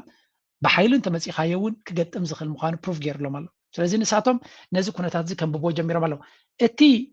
ድርቅና ናቶም ግን ለንቀነ ንኣሜሪካ እውን ታርጌት ክገብሩ ቀኒዮም ኣሎ ኣሜሪካ ድማ ከቢድ ዝኾነ መልሲ ይባ ኣላ ምክንያቱ ኣብዚ ዝሓለፈ ቅንያት ሓደ ከቢድ ዝኾነ ዘረባ ኣንጻር ምሳት ፕሎስ በቶም ዕሱባት ናይ ኢማራትን ናይ እስራኤልን ዝኾኑ ደይመደይሉ ናብ ኤርትራ ዝገብሮ ዘሎ ዲፕሎማሲ ነቲ ኩነታት ንበብልሻው እምበር ሰላም ከምፅእ ኢሉ ይገብር የለን ዝብል ዘረባ የብሉ ነይሮም እዮም እቲ ፅምዶ ብግብፂ ዝተደረኸ እዩ ናይ ቀደም ታሪክ እዩ ናይ ቀደም ኩነታት ኣጀንዳ ንምምላስ እዩ ዝብልዎ ዝነበሩ ሕሉፍ ሓሊፍዎም ነዚ መሳት ፕሎስ ምስ ኤርትራ ብሕቡእ ኣጀንዳታት ናይ ውልቃዊ ኢንቨስትመንት ክገብር ስለ ዝደለየ ዝገብሮ ዘሎ እዩ ስለ ዝበልዎ ከቢድ ዝኾነ መልሲ ይቦም ኣሎ እቲ መልሲ ዝሃቦ The Trump administration continues to pursue regional peace through diplomatic engagement with Egypt, Eritrea, and Ethiopia. ስለዚ መንግስቲ ዶናልድ ትራምፕ ዞባዊ ሰላም ርግኣትን ንኸምፅእ ዲፕሎማስያዊ ፅምዶ ምስ ኩሎም ምስ ግብፂ ምስ ኤርትራ ምስ ኢትዮጵያ ይገብር ኣሎ ኢሉ ምስ ኩሎም let me be unequivocally clear ሓንቲ ነገር ግን ብዘየዳግም ከነፅራ ዝደሊ እዚ ምስ ኤርትራ ንገብሮ ዘለና ዝምድና ወይ ከዓ እንታይ ብላ claims that ገለገለ ዘረባታት ብዛዕባ negotiation or considering any secret deal involving Eritrea against another regional partner are categorically false ስለዚ እዚ ሓደ ነገር ብንጹር ከስምረሉ ዝደሊ እንታይ ብላ ኣሎ ዝኾነ ይኹን ዲፕሎማስያዊ ርክባት ዝግበር ዘሎ ብፍላይ ድማ ምስ ኤርትራ ፍሉይ ምስጢራዊ ርክብ ኣንጻር ካልእ ሃገር ኣንጻር ኢትዮጵያ ይብላኒ ግን ኣንጻር ኢትዮጵያ ዝብልዎ ዘሎ እዚ ካቴጎሪካሊ ሙሉ ብምሉ ዘይተጨበጠን ካብ ሓቂ ዝረሃቐን ሓሶትን ጥራይ ኢሉ ዘይኮነ ኪኑ እንታይ ይብለሉ such no such agreement exists ከምዚ ዝበሃል ስምምዕ ምስ ኤርትራ ይገበርናን ንኢትዮጵያ ንኸነነፅል ንኢትዮጵያ ክንሃርም ወይ ንኢትዮጵያ ገለ ክግበር ዝብልዎ ዘለው ኣይተኻየደን and no such arrangement is under discussion ከምኡ ዝበሃል ሓሳብን መደብን ድማ ኣብ ዝኾነ ይኹን ዘረባ የለን ንሕና ፅምዶ ናትና ንገብሮ ዘለና ወይ ኢንጌጅመንትስ ንገብሮ ዘለና have one objective ሓደ ዕላማ እዩ ዘለዎ እሱ ድማ advancing lasting peace and stability throughout the Horn of Africa ንሕና ምስ ኤርትራ ይኹን ምስ ዝኾነ ይኹን ሃገር ንገብሮ ዘለና ዲፕሎማስያዊ ፅምዶታት ሓደ ዕላማ እዩ ዘለዎ ንፁር ዕላማ ድማ እዩ ከዓ ዘላቒ ሰላምን ርግኣትን ኣብ ዞባቲ ንምፍጣር ኣብ ቀርኒ ኣፍሪካ ንምፍጣር ኢና ንኸይድ ዘለና ስለዚ false and misleading statements defamatory speculations and baseless accusations concerning supposed deals or other developments are reckless, appear driven by malicious intent to distort good faith diplomacy. ስለዚ እቲ ምስ ኤርትራ ተገይሩ ዘሎ ምስ ግብፅን ኤርትራን ኣሜሪካን ሶማልያን ዝግበር ዘሎ እናተባህለ ብዘርከበ ቲክ ታንክስ ተባሂሎም ነቲ ኩነታት ከበላሽው ዝፅሕፉ ዘለው እዚ ፈፂም ኣብ ክውንነት ዘየለ ኪኑ ግን ደይመደይሉ ነቲ ዝግበር ዘሎ ሰላም ክዕንቅፍ ዝደሊ ካብ ሕማቕ ካብ ክፋእ ተንኮል ዝተበገሰ ምዃኑ ምንፃር የድሊ ይብላ ኣሎ ስለዚ ነዚ ብፅቡቅ መንፈስ ዝጉም ዘሎ ንምዕንቃፍ ዝግበር ዘሎ ብዋን ጠጠው ከብሎን ነቲ ዝኸይድ ዘሎ ድማ ፀገም ከይፈጥር ጥንቃቐ ክግበረሉ ከም ዘለዎ እዩ ዝነግር ዘሎ እዚ ድማ ብፍላይ እቲ ሶማሊላንድ ዝበሃል ኣሜሪካ ምስ ሶማልያ ምስ ተራኸበት ምስቲ ሚኒስትር ጉዳያት ወፃኢ ናይ ሶማልያ ምርካቡ መሳት ብሎስ ከም ዓብይ ቁጥዕ ገይሮም ሪኦም ኣለዉ ካብኡ ቀፂሎም እውን ምስ ኤርትራ ምርካቡ ኤርትራ ስትራቴጂካዊ ፓርትነር ናይ ኣሜሪካ ክትከውን ድሕሪ ኮይና ሶማሊላንድ ኣገዳሲ ክኸውን ኣይኮነን እዮም ዝብሉ እዚ እውን ሓደ ካብቲ ሶማሊላንድ ሃገር ክትከውን ኮይና ኣብ ቀርኒ ኣፍሪካ ዝበለፀ ቦታ ንሶማሊላንድ ክወሃብ ክኽእል ኣለዎ ዝብል ናይ ኢማራት ብድሕሪ መጋረጃ ዝደፍእ ዘሎ ሓይሊ እዩ ስለዚ ናይ ኤርትራ ብወራርዶ ብውግዶ ብገለዶ ክትረክብ ትሓስብ እንተለኻ ኣሜሪካ ምስ ኤርትራ ይኹን ወይ እውን ኤርትራ ካብቲ ዲፕሎማስያዊ ተነፅሎ ንኸይትወፅእ ኩሉ ዓይነት ተንኮል ክትፈጥር ክትክእል ኣለካ እዚኣቶም ድማ ሕጂ እቲ ኣሜሪካ ንፁር ዝኾነ መልሲ ይብራ ኣሎ ግን ኣሜሪካ ኣብ ብዙሕ ቦታታት ሓጓፍ ዘለዎ ሃገር ምስ ምዃኑ ንፁር ዘይኮነ ዕላማ ክልተ ዳብል ስታንዳርድ ሒዙ ክኸይድ ዝኽእል ሓይሊ ምስ ምዃኑ ኣሚንካ ክትከዶ ትኽእል ሃገር ኣይኮነን ብሓፈሻ ግን ብተደጋጋሚ መበል ካልኣይ ግዜ ነዛ መልሲ ዝህብ ዘሎ መሳት ፕሎስ ብልፅግና ብዝተፈላለዩ ፅሑፋት ኣንፃር ንኣሜሪካ ዝቃወም ሕጂ እውን ካልእ ኣርቲክል ኣውፅኡ ኣሎ ግዜ ስለ ዘይረኸብካ የምፃኽዎን እምበር ሓድሽ ኣርቲክል ምስ ኤርትራ ዝግበር ዘሎ ዝምድና ብዝብል ሓድሽ ኣርቲክል እውን ኣውፅኦም ኣለዉ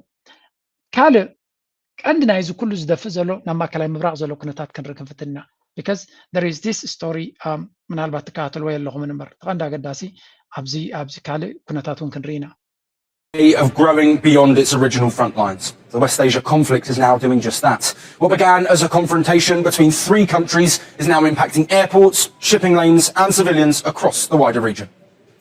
The latest escalation began in Saudi Arabia. Operations were suspended at Nadran Airport after Yemen's Iran-backed Houthi rebels claimed a drone strike on the facility. The group said it targeted 8 sensitive zones that it responded to with what it called Saudi drone violations of Yemeni airspace. The airport's main radar was reportedly hit, disrupting operations. So far, Saudi Arabia has not commented on the claim, but the airport's website showed the status of upcoming flights as unknown. ሕጂ ከም ትሪእዎ ዘለኹም ሑቲ ዝበሃል ንስዑድያ ክንዲ ምንታይ ኣሲርላ ከም ዝነበረ ኢና ንርኢ ዘለና ኢንፋክት እቲ ሑቲ ዝበሃል መንግስቲ ኢራን የልዩ ኩሉ ሑቲ ዝገብሮ ኢራን ትእዝዞ ጌርኩም ትወስድዎ ዘለኹም ነቲ ሓቂ ከተታለሉ ስለ ደልዩ ሑቲ ናይ ነብሱ ዝኻለ ናቱ ኣጀንዳ ዘለዎ ሓይሊ እዩ ብምባል ባዕሉ ዝገብሮ ስጉምትታት ኣለዎ እዛ ሕጂ ዝገበርና ኢሉ ሑቲ እንታይ ኢሉ መግለፂ ውፅኡ ነይሩ ሕነ ናይቲ ኣብቲ ሰንዓ ዘጋጠመና መጥቃዕቲ ኢና ንገብር ዘለና ይብሉ ብግምጣሉ ስዑድያ ንዓብ ኩናት ትዳሎ ኣለኻ ይበሃል preparing to return to a war it spent years trying to leave. Riyadh is reportedly repositioning forces for a possible sea or land offensive against the Houthis in Yemen, while building a multinational naval coalition to protect shipping in the Red Sea. The immediate concern is Saudi oil exports. But a ground operation could reopen Yemen's wider war and give Iran another way to raise the regional cost of pressure against Tehran. Joining us to give us some more insight now is Edmund Fitton Brown, a senior fellow at the Foundation for Defense of Democracy. ሕጂ ከም ትሪእዎ ዘለኹም ስዑድያ ዓብ ወታደራዊ መጥቃዕ ትገብር እያ ዝብል እስራኤል ድማ መፍተቶም ከምኡ ስዑድያ ናብ ኩናት ክትኣትወሎም ቀንዲ ድሌቶም ዘሎ ኣብ ኩናታት እያ ድማ ክትዕወት ዘይኮነት ክትዋረድ ክትሰዓር ክትስሕና እዩ እቲ ድሌትናቶም I had two articles ምስ ዝተሓሓዛ ሑቲ ተሓሪሙ ዘሎ ዝገልፅ ኢንፋክት ሑቲ ማሪኽዎም ከም ዘሎ እውን ዝገልፅ ሓበሬታ ወፂኡ ኣሎ ንሰራዊት ስዑድያ ኣነ ጥራይ ድሪኦ ዘለኹ ዋላ ኣይፈለጥን እየ ግን እዚ ካብ ሓደ ወታደራዊ ቤዝ ናይ ስዑድያ ዝማረኽዎ ኣፅዋሪ ዝበሃል እዚ ሕጂ ድዩ ዋላ ቀደም ኣብ ሶሻል ሚድያ ዘውር ኣሎ ስለዚ እቲ ሑቲ ዝበሃል ንስዑድያ ብዙሕ ዳሜጅ ክፈጥረላ ዝኽእል ሓይሊ ምዃኑ ተደጋጋሚ ዝነግር ሕጂ ካልእ እውን ብፅሑፍ እውን ዝወፀ ርየ ነይረ ሶማች ብዙሕ ሓበሬታ እዩ ዝወፁ ዘሎ ብጉዳይ ናይዚ ሑቲ ዝገብሮ ዘሎ እዚ ኸ እንታይ እዩ ንነዊሕ እዋን ዕድል ስኢንሉ ዝነበረ ኩነታት መድረክ ተኸፊትሉ ዘሎ እዩ ዝመስል ዘሎ እዚ ኩነታት እዚ ኣብ መወዳእታ ናበይ ገፁ ክኸይድ ይኽእል ንዝብል ኣይ ቲንክ ናትና ድሌት ብሰላም ክውዳእ ኢና እንደልዮ ዘለና እቲ ጉዳይ ግን ንስኻ ስለ ዘለኻዮ ወይ እውን ኣነ ስለ ዘለኽዎ ዝኸውን ነገር ኮይኑ እውን ክርዳእና ከነብሎ ይንኽእል ኢና ስለዚ ሕቲ መጥቃዕቲ ኣካይዶም ከም ዘለው ኤርፖርት ሃሪሞም ከም ዘለው ንስዑድያ ድማ ተደጋጋሚ ስቃት ይፈጥሩላ ከም ዘለው እዩ ዝንገር ዘሎ በዚ መንገዲ እዚ ክንሪኦ ከለና ኣጋይን ናይቲ ሬሲ ፎረም ዝበሃል ዘሎ ዲ ካልእ ዝግበር ዘሎ ስዑድያ ድማ ኩናት ናይ ኢራን እውን ጠጠው ከተብል ኣብ ትስዕረሉ ዘላ እዚ ሕቲ ዝበሃል ነቲ ስዑድያ ኣብ ልዕልዩ ጌራቶ ዝነበረት ለውጢ ንክገብር ንስዑድያ ፅቡቅ ገይሩ ካሃርማ ክኽእል ኣለዎ ዝብል መደምደምታት ወሰደ ይመስል ዘሎ ኢትስ ኖት አ ጉድ ቲንግ ነቲ ከባቢና ካልእ ተወሳኺ ሓደጋ ንኣሜሪካን እስራኤልን መሊስካ ክዕድም ዝኽእል ኩነታት ኢና ንርኢ ዘለና እቲ ፋክት ግን ከምዚ ትሪእዎ ዘለኹም እዩ ስለዚ ስዑድያ እዚ ኤርፖርት ከም ዝተሃርመ ዝገልፅ ሓበሬታ ይሃበትን ግን እቲ እስከ ንሽተይ ንስማዓዮም ተሃሪሞም We reaffirm that the maritime blockade imposed on the Saudi enemy remains in force in response to its aggression and unjust blockade, which has continued for 12 years. We will not hesitate to expand our military movements and escalate our actions in the coming hours and days, in line with our policy of blockade for blockade and escalation for escalation. So, ከም ትሪእዎ ዘለኹም ኣብዚኣ ቅድሚት ሓንቲ ነገር ነይራ ደይስማዕኩኹም ሳኽስማዕኩም We reaffirm that the maritime blockade imposed on the Saudi enemy ብሓፈሻ ከም ትሪእዎ ዘለኹም የመን እንዲ ስዑድያ ክብድ ዝበለ ምፍጣት የመን እኳ ክንብል ኣይንኽእልና ምክንያቱ የመን መንግስቲ የመን ዝበሃሉ ዝቋፅሮ እውን ኣለዎ እቲ ሕቲ ኣንሰራላ ሕቲ እኳ ሰብ እዩ ዝብሎ እምበር ኣንሰራላ እዩ ዝበሃል እቲ ምንቅስቃስ እቲ ኣንሰራላ ዝገብሮ ዘሎ ኣካይዳ ንስዑድያ ወላ ሓንቲ ክትገብር ከም ዘይትኽእል ገይሩ ወሲድዎ ኣሎ እሱ ጥራይ ግን ኣይኮነን ስዑድያ ኣብዚ ሕጂ ሓጓፍ ዘለዋ ግዜ ነቲ ኣብ ልዕልዮም ጌራቶ ዝነበረት ን12 ዓመት ዝቐፀለ ዕፅዋን ክባን ዲፕሎማስያውን ፋይናንሳውን ዕፅዋታት ንዑ ንምፍታሕ ንስዑድያ ኣበርትዕና ክንሃርማ ክንክእል ኣለና ኔጎሲዬሽን ክበሃል ከሎ ድማ ተኽሲ ጠጠው ንምባል ጥራይ ዘይኮነ ስዑድያ ኣብ ልዕልና ጌራቶ ዝነበረት ዕፅዋ ንዕፅዋ ብዕፅዋ ንኩናት ድማ ብኩናት ክንገጥማ ድልዋት ኣለና ይብሉ ኣለዉ እዚ ድማ ነቲ ኣብ ከባቢና ዘሎ ናይ ቀይሕ ባሕሪ ስጋት ንላዕሊ ደረጃ ኣደይብዎ ኣሎ ጥራይ ዘይኮነስ ኣብ መንጎ ኣሜሪካን ኢራን ዝኸይድ ዘሎ ኩነታት ድማ ናብ ፅቡቅ ደረጃ ይኸይድ ያለ ንብል ስለ ዘለና እዚ እንታይ ነቲ ዘሎ ዳይናሚክስ ነቲ ናይ ኣሜሪካ ፖዚሽን ነቲ ናይ ኣሜሪካ ኩነታት መሊሱ ዘካብድ ስለ ዝኾነ ኣብዚ ልዑል ጥንቃቐ ዘድልዮ እዩ ብሓፈሻ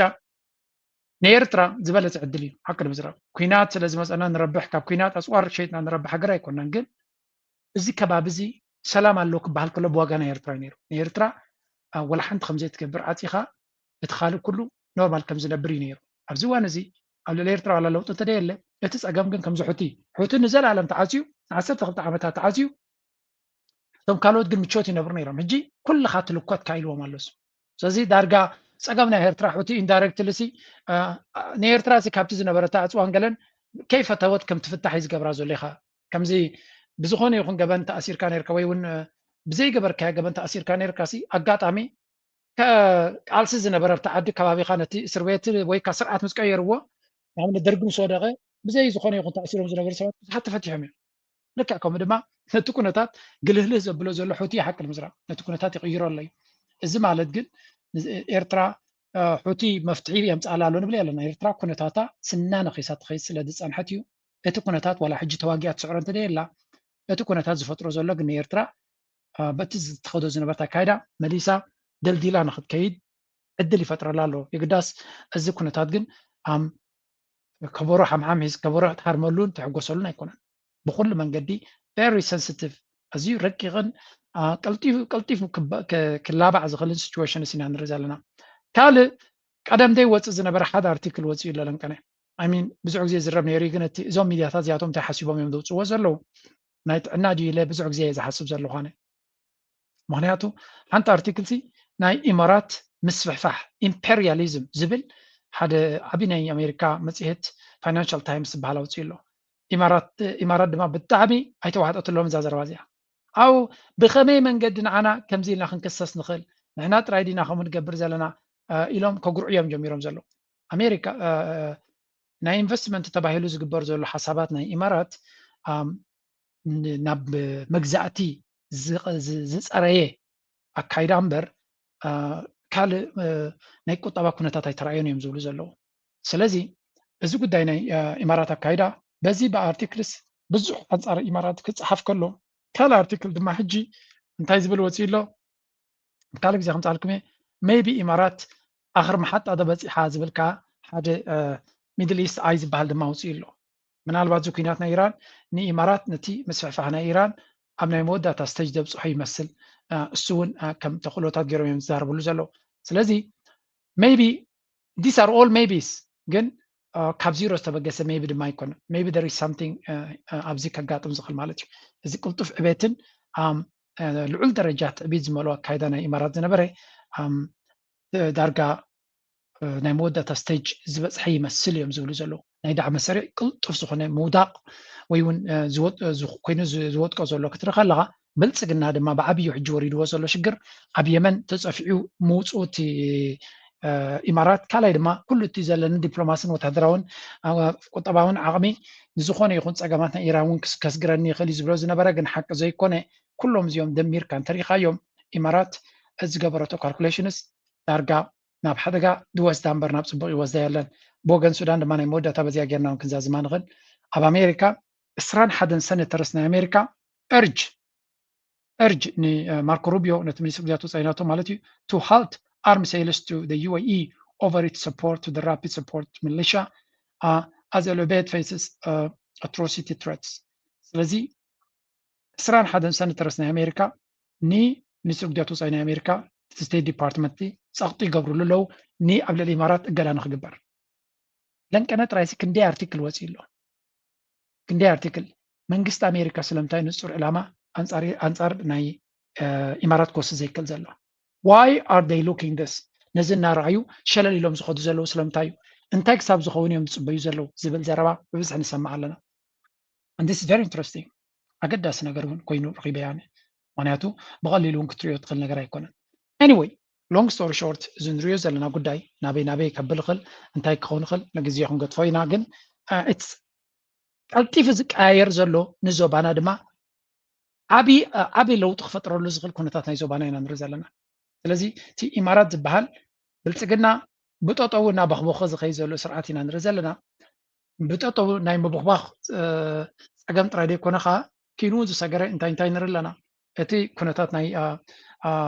ማእከልን ነዚ ዞባና ብየማንን ፀጋምን ዘላ ከዓ ዝነበረ ሃገራት ኸልጅ ኣብ ከቢድ ዝኾነ ፀገማት እየን ከም ዘለዋን ነብሰን ከውፃሉ ኣብ ዘይክእል ደረጃ ወዲቐን ከም ዘለዋን ብፍላይ ድማ እቲ ኢማራት ዝበሃል እቲ ንዓቢ ኣጆኻ እናበለ ሸይሸይ ከብሎ ብኩሉ መንገዲ ሽፋን ክቦ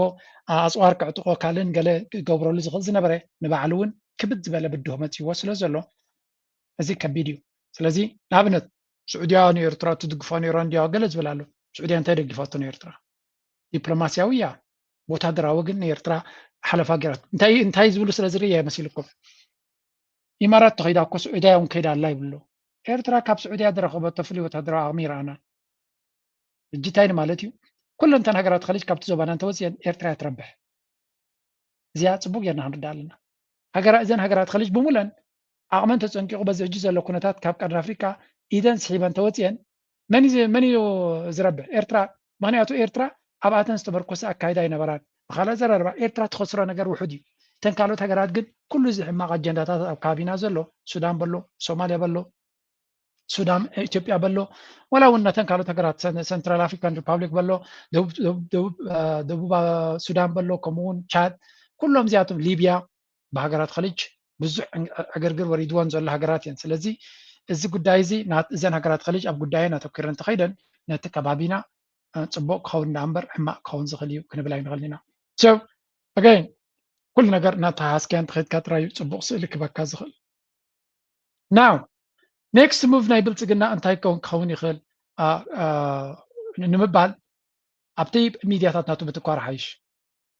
እና በትግራይ ኃይሎች መካከል ከቀናት በፊት ክልሉ ከሱዳን ጋር በሚዋሰንበት ሸረሪና ተብሎ በሚጠራው አካባቢ ግጭት መቀስቀሱ ይታወሳል። በሁለቱ ወገኖች መካከል ሊኖር የሚችለው ግጭት በርካታ የሀገር ውስጥና የውጭ የፖለቲካ ኃይሎች ፍላጎት የሚስተናገድበት በመሆኑ ቀጠናዊ መልክ ሊይዝ እንደሚችል ዓለም አቀፍ የግጭት ጥናት የሚያካሂዱ ተቋማት በተደጋጋሚ ሲያስጠነቅቁ ቆይተዋል። የእያንዳንዱ የፖለቲካ ኃይል ውግንና ለማን ሊሆን ይችላል የሚለው ጉዳይ መነጋገሪያ ሆኖ የተስተዋለ ሲሆን የውግንና ጉዳይ መነጋገሪያ ከሆኑት የፖለቲካ ኃይሎች መካከል ከትግራይ ኃይሎች የተገነጠለውና የትግራይ ሰላም ኃይል በመባል የሚጠራው ኃይል አንዱ ነው። ይኸው ኃይል ግን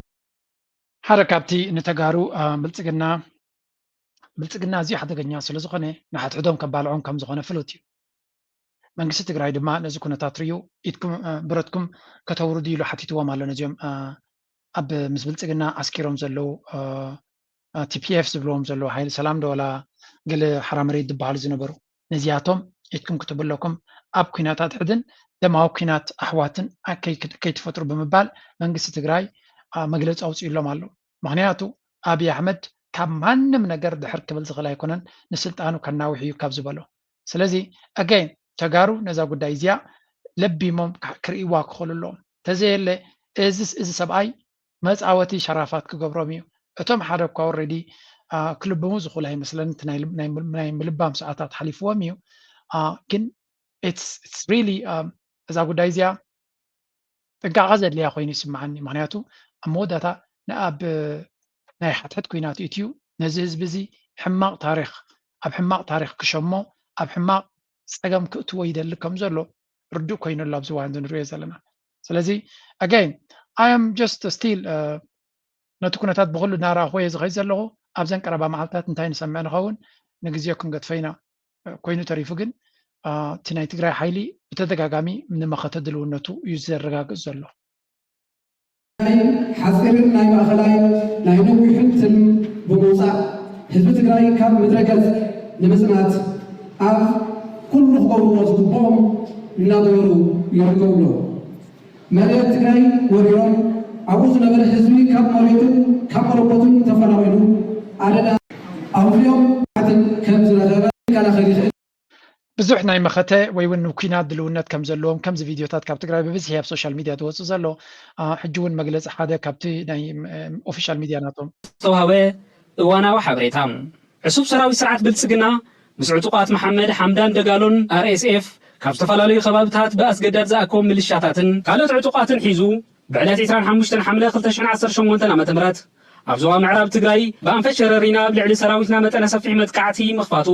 ብእዋኑ ብመንግስቲ ትግራይ መግለፂ ከም ዝተዋህበ ይዝከር። ኣብቲ ቦታ ዝነበረ ሰራዊትና ነቲ ብወገን ዕሱብ ሰራዊት ብልጽግና ዝተኸፍተሉ መጥቃዕትታት ብመስተንክራዊ ጅግንነትን ጽንዓትን ተዋጊኡ ብምምካት ኣብ ልዕሊ እቲ ዕሱብ ሰራዊትን መሻርክቱን ሰፍ ዘይብል ክሳራ ኣብፂሑን ብኣሽዓት ዝቁፀሩ ምዉታትን ቁስላትን ብምግባር ካብ ሕሞራ ክሳብ ጎንደር ኣብ ዘለው ትካላት ጥዕና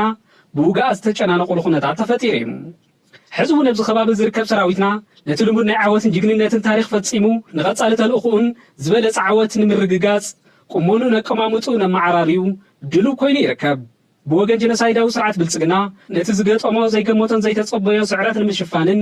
ዝተፈላለዩ ናይ ሓሶትን ምድንጋራትን ወረታት ብምንዛሕ ኩሎም ሜላታት ፕሮፓጋንዳ ተጠቂሙ ነቲ ትርፊ ስዕረት ዓወት ተመዝጊቡ ዘይፈልጥ ሰራዊቱ ሞራል ንምጽጋንን ክስ ቀሪቡ ቅድሚ ሕዝቢ ዘይተለምደ ስሩዕ ኣርማን መፀውዒ ሒዙ ዝተዘርግሐት መግለፂ ካብ ሓይሊ ምክልኻል ትግራይ ዝተዋሃበ እዋናዊ ሓበሬታ እዩ ዝብል ሓይሊ ምክልኻል ትግራይ ኣብ መግለፂኡ ዕሱብ ሰራዊት ስርዓት ብልጽግና ምስ ዕጡቃት መሐመድ ሓምዳን ዳጋሎ RSF ካብ ዝተፈላለዩ ከባቢታት ብኣስገዳድ ዝኣከቦም ሚሊሻታት ካልኦት ዕጡቃት ሒዙ ብዕለት 25 ወርሒ 11 2018 ዓ.ም ኣብ ዞባ ምዕራብ ትግራይ ብኣንፈት ሸረሪና ብልዕሊ ሰራዊት መጠነ ሰፊሕ መጥቃዕቲ ከፊቱ ይኽብል ድሕሪ ስምምዕነት ፕሪቶርያ ከም ሰራዊት ኣብ ልዕሊ ሰራዊት ኢትዮጵያ ከሲስሎም ኣብቲ ቦታ ዝነበረ ሰራዊትና ነቲ ብወገን ዕሱብ ሰራዊት ብልጽግና ዝተኸፈተሉ መጥቃዕትታት ብመስተንክራዊ ጅግንነትን ጽንዓትን ተዋጊኡ ብምምካት ኣብ ልዕሊ እቲ ዕሱብ ሰራዊት መሻርክቱን ሰፊ ዘይብል ክሳራ ኣብፂሑን ብኣሽሓት ዝቁፀሩ ሞቱን ቁስልን ብምግባር ካብ ሕመራ ክሳብ ጎንደር ኣብ ዘለዋ ትካላት ጥዕና ብውግኣት ዝተጨናነቑሉ ኩነታት ተፈጢሩ እዩ ዝርከብ ይብል እቲ መግለፂ። ሕዚ እውን ኣብዚ ከባቢ ዝርከብ ሰራዊት እቲ ልሙድ ናይ ዓወትን ጅግንነትን ታሪክ ፈፂሙ ንቐጻሊ ተልእኹኡን ዝበለፀ ዓወት ንምርግጋጽ ድማ ቁመንኡን ኣቀማምጥኡን ኣመዓራሪኡን ድልው ኮይኑ ዝርከብ ክብል ንቐጻሊ ግጥም ተዳልዩ ከም ዘሎ TDF ኣፍሊጡ ኣሎ። ወገን ጆኖሳይዳዊ ስርዓት ብልጽግና ነቲ ዝገጠሙ ከምዚኣ ትሪእዋ ዘለኹም እዚ ኣይ ቲንክ ሓንቲ ነገር ጥራይ ኣብዚ እዋን እዚ ሰብ ክርዳኣ ዘለዎ እዛ ኩነታት እዚኣ ወሳኒት ኮይና እያ ኣብ ታሪክ ኣገዳሲት መድረክ ኣቲና ከም ዘለና እዩ ዝርዳእና ኣነ። ኣብይ ኣሕመድ ነዛ ሕጂ ወሪዳ ዘላ ኩነታት እንተሰጊርዋ መይቢ ዕድመ ክህልዎ እዩ። እዚኣ ብዘይ ቃል ዓለም እታ ዝዓበየት ፈተና ንብልጽግና ንዓብን እያ። እዛ ፈተና እዚኣ ክሰግራ ድያ ይሰግራን ንግዜ ንገጥፈሉ but this is going to be decisive ነቲ ኩነታት ክቕይር ዝኽእል ምክንያቱ ቅድሚ ሕጂ እውን ኣብ ታሪክ እውን ከምኡ ተመሳሳልነት ስለ ዘለዎ ናይ ታሪክ ምምስሳል ስምዕዎ ኣብዚ أتو منالبات قدم قبل بناتاتكم تاريخ ون ندرجي سعيرو تاريخ صغيرة مال التاريخ صريح درجي سعيرو يسرع تولو تمزي حز زياتهم زم حيلات زياتهم ويكا زم عددات زياتهم حز خن حرات ما تفتيرهم بتمنجد السوق على سكاخ غير زخل نجار يهلو دو حاليهم كسر زخلو أجندة تأييد خوون زخل نجار سكنرة ያው አንተ የተዛረቁ እቲ አጀንዳ እንታይ ይኸውን ማለት እዩ ሓደ ናይ መጀመርያ አጀንዳ ሓደ ሓበራዊ ፀላኢ ኣለና ዝብል ምህላዊ ንኩሉ ነዚ ህዝብታት እዚ ሓበራዊ ፀላኢ ነዚ ነው ግዱ ሓቢርና ዝብል የተሓባብር ካብኡ ሓሊፉ ግን እዚ ሕብረተሰብ እዚ ብድሕሪኡ እንታይ ክኸውን ነዚ ምስ ወገድና ንባዕልና ዲና ክንወሃ ንባዕልና ዲና ኣብ ኩናት ክንኣቱ ነዚ መፍትሒ ክንረኽበሉ ኣለና ምክንያቱም ኣምሓራ ምስ ትግራይ ናይ ጣሽሙ ናይ ወሰን ጣሽሙ ኣሎ ኣምሓራ ምስ ኦሮሞ ናይ ወሰን ግጭት ኣሎ ኩሉ ዳርጋ ኩሉ ክልላት ናይ ባዕሉ ናይ ወሰን ግጭት ኣሎ ናብ ኩናት ዲና ንኣቱ እዚ ከመይ ንፍትሓዮ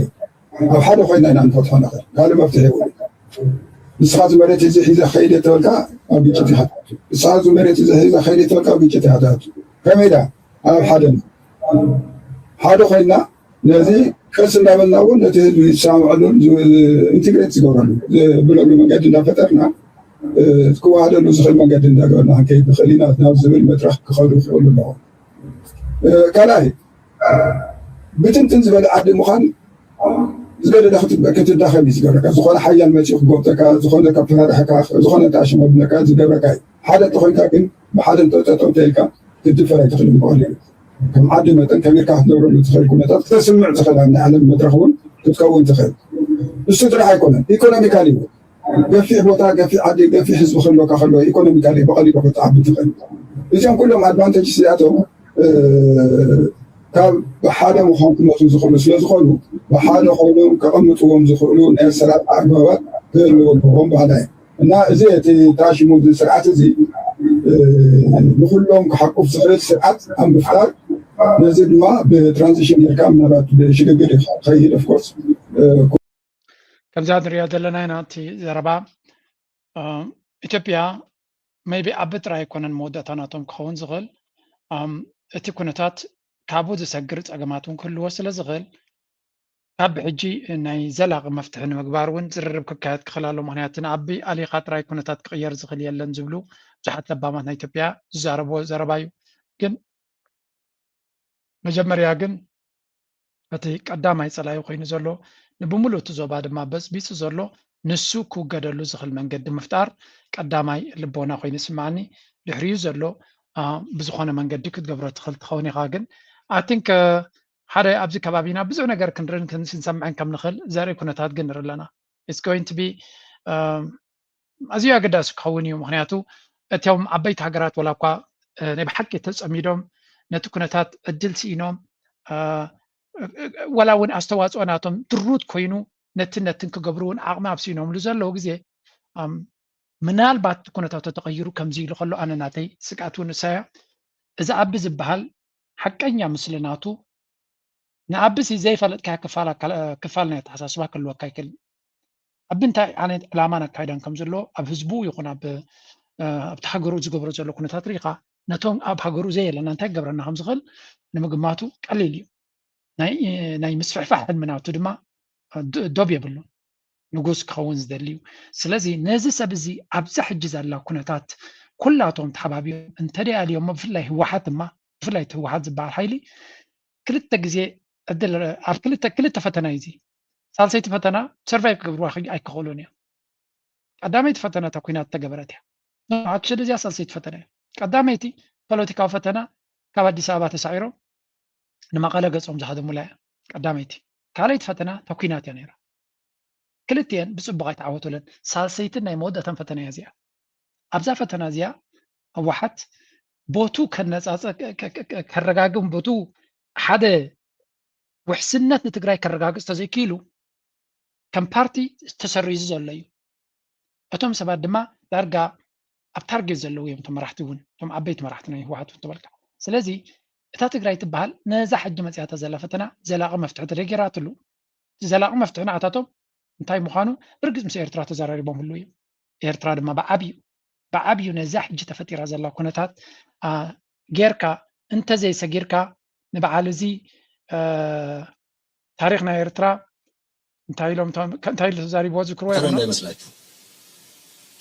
ጽምዶ የ1960ዎቹ ስትራቴጂ ነው። የ1960ዎቹ ትውልድ እየተባለ ብዙ ጊዜ ይነገራል፣ ትሰማላችሁ። የዛ ዘመን ትውልድ ማርክሲዝም ከም ትሪዎ ዘለኹም ጽምዶ ማለት ናይ ሱሳታት ወለዶ ዝገበርዎ ሓድሽ ከይመስለኩም ኣብ ሱሳታት ዝገበርዎ እዩ። ኣብቲ ሰዓታት ድማ ናብ ፍጻመ ዘብጽሕዎ እዩ ዝብሎም ማለት ቃልሲ ናይ ህዝቢ ኤርትራ ክመጽእ ከሎ ሰውራዊ ቃልሲ ህዝቢ ኤርትራ ከም ጽምዶ ኮይኑ ይመጽኡ ቡ ገይሩ ድማ ናጽነት ኤርትራ መጽኡ ዝሕጂ መጽኡ ዘሎ ድማ ካልኣይ ታሪክ እዩ ዝድገም ዘሎ ኢልዎ ትኽክል ኣይተጋጋኻን ነዚ ሕጂ ተንስኡ ዘሎ ሓይሊ እውን ብትኽክል ከምታ ናይ ተስኣን ሓደን ንኽገብርዋ ካብ ናይ ተስኣን ሓደን ዝበለፀ ዕድል ኣለዎ ምክንያቱ ኢትዮጵያ ኣብቲ እዋን እቲ ደገፍ ናይ ኢትዮጵያ መንግስቱ ሃይለማርያም ደገፍ ናይ ኢትዮጵያ ነይርዎ እዩ ዋላ እኳ ኣጨኒቕዎም ተነበረ ንሓትዶም ይባልዑ ይነበሩ ኣብ ኢትዮጵያ ውሑድ ኩናት እዩ ነይሩ ከምዚ ሎሚ ኣብ እኮ ኤርትራ ተዋጊኣ ወይ ግብፂ መፅያ ወይ ሱዳን መፅያ ኣይኮነን ክጣልዮ ኢትዮጵያውያን እዮም ካልይዎ ኢትዮጵያውያን ብሂወት ዝደልይዎ ነቲ ስርዓቱ ክፍንክልዎ ዝደልዩ ኣዝዮም ብዙሓት እዮም ስለዚ እዛ ጉዳይ እዛ ዘላ እዛ ዕድል እዚኣ ዘላ ኣይ ሪሊ ሆፕ ከም መንግስቱ ሃይለማርያም ለቢሙ ቦርሱ ጠርኒፉ ሸተት ኢሉ እታ ኢማራት ገዚእዎ ዘሎ ቪላታቱን ከልዩን ይኣኽሎ እዩ እታ ቀንዲ ትሕዝናካ እታ ንዑ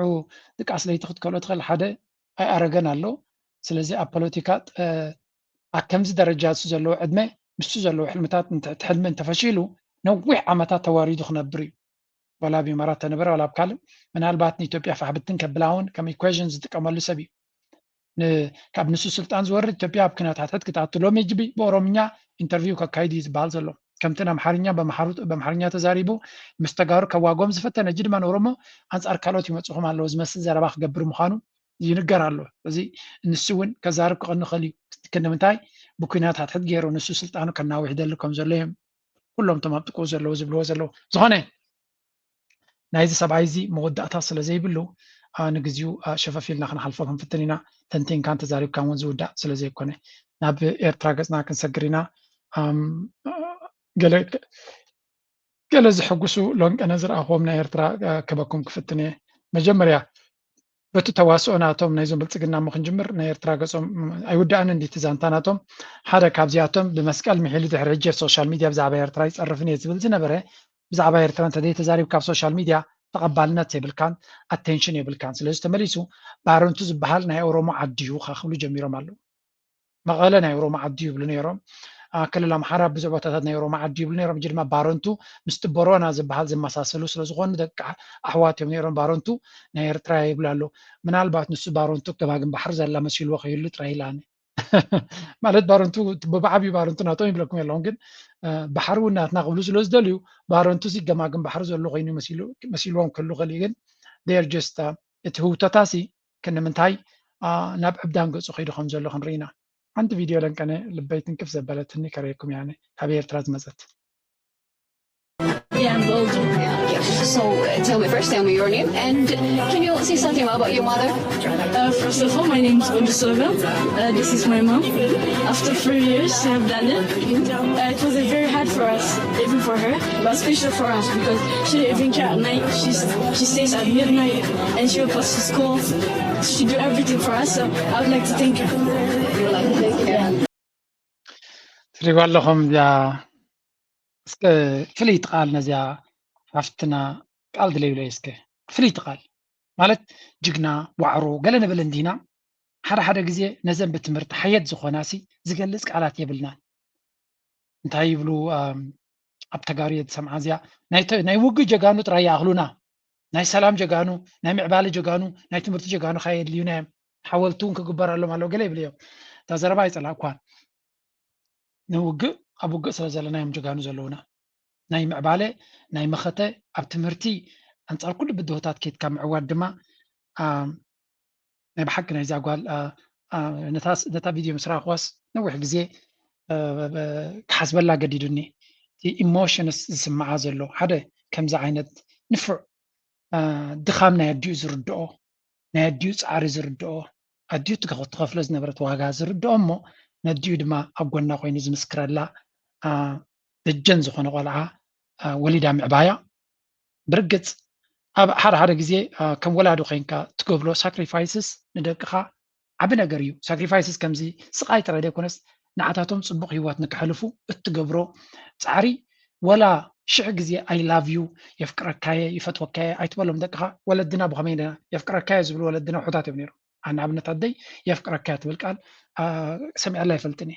أتي يفكرك كاية بالقال قن أبتكبر أبي وتاير ينيري نانستو بزسرح ولا تختار خلها حاولنا لعل زعبي يلا تخجبري لي تمعتن زدكم زلو كابتوس دغمو زلو صبغ زي كدنلو صبغ زي بلعلو ناخذ كله سلازي ولاديت كمزي لا سعيره فرز عراريا امها ابقن دقا كتكرع كتر خلو بحق دسيلاتني very very emotional زخونه اذا بجاهم اجوهم بلولنا كمزياتنا انا نير تراسي كندي واغاي زغفر الله زلو من بحكي ولا نقلا تماهيرا قالوا تبلكم this is a big statement. So, what do you think the message you get from your mother? Anything is possible. Yeah, thank you. That's a great word. So, I guess she's the first woman. Like, Adami, the pathology specialist, the birth of your son, Samu. First, my name is Timmy Chauvel, and now the thing that I want to say to my mom is that every single day that the day when we have school, we study, and she study her own, and if we ask her anything, she can study and she answer our question. She do both. مجم ناي بحكي نفقت عدي نفق قبز سبعين دهر عبيخة نتاجزا نتاجر كتاك مغليو عدقن حبرة السبيعة تغيير زبحال كمزيو نفقت عدي بدك تجمر نفع عبو بدوك يجمرني بلك مالون عدقن بعبيو ناي أدس الوا أبجزا يجمر نفقت عدي كل جزء أبدك يزرعين نفع عبو كل جزء أبدك يرك بلك ما يكلني because sometimes أبونا عدك رتي مادلو ناي أدس الوا يعبنا تنقلو نابتي معبيا ولا أبون عبد راز قبر تقني سلازي عدت قبر نجر أنا عايزنا خنريه بلان عب نجريو عدك قبل كل غد ما مقبل ماين مع صابن ترى يكون في اللاينتي ناي تمرتي تبغى بصوتات مالتي زخني زار سيزا بزح سلد الزرب نزار حفتنا من رقولنا فرز عرقي رخي إرتران بعل نزياتن كوري أنز نبرالو فرز عرن زحفصالو مدرخ كفت أردما ناي وتر تمنيت نايو برقت I really دس يعيلات النظام الغت كم زعينت ممكن ندلي على هذا الجزء حزبنا نمع بالك خيط كله رب تمرتك من الروح كله نعطب ايموشنز نعطب مسكرنا تنسمع دس يقولنا أنا نعيد سيلات النيازا ستوري أبغاكم دم بيلي اللغو أبكال دم كم عينت كراك كله كم سألكم كفتني بعمي مالك سلزي نايلومي فيديو أبزكن ودينا يغني لنا بليس لايك جبرو بزبزع بدو تستجبرت فيديو لايك مقبارن سبورت مقبارن نبخاتكم نقول فلنا أنا دم عقمنا إشتى عقمنا تخوني أزبلنا أنا قبر لكم علنا thank you very much سوا خلقو سحلي زبل دق خلقو سو ذكر لو خلقو توليد اللي كتنا برامو يدوك ملقو من أخي اليوم الأخو سحلاوي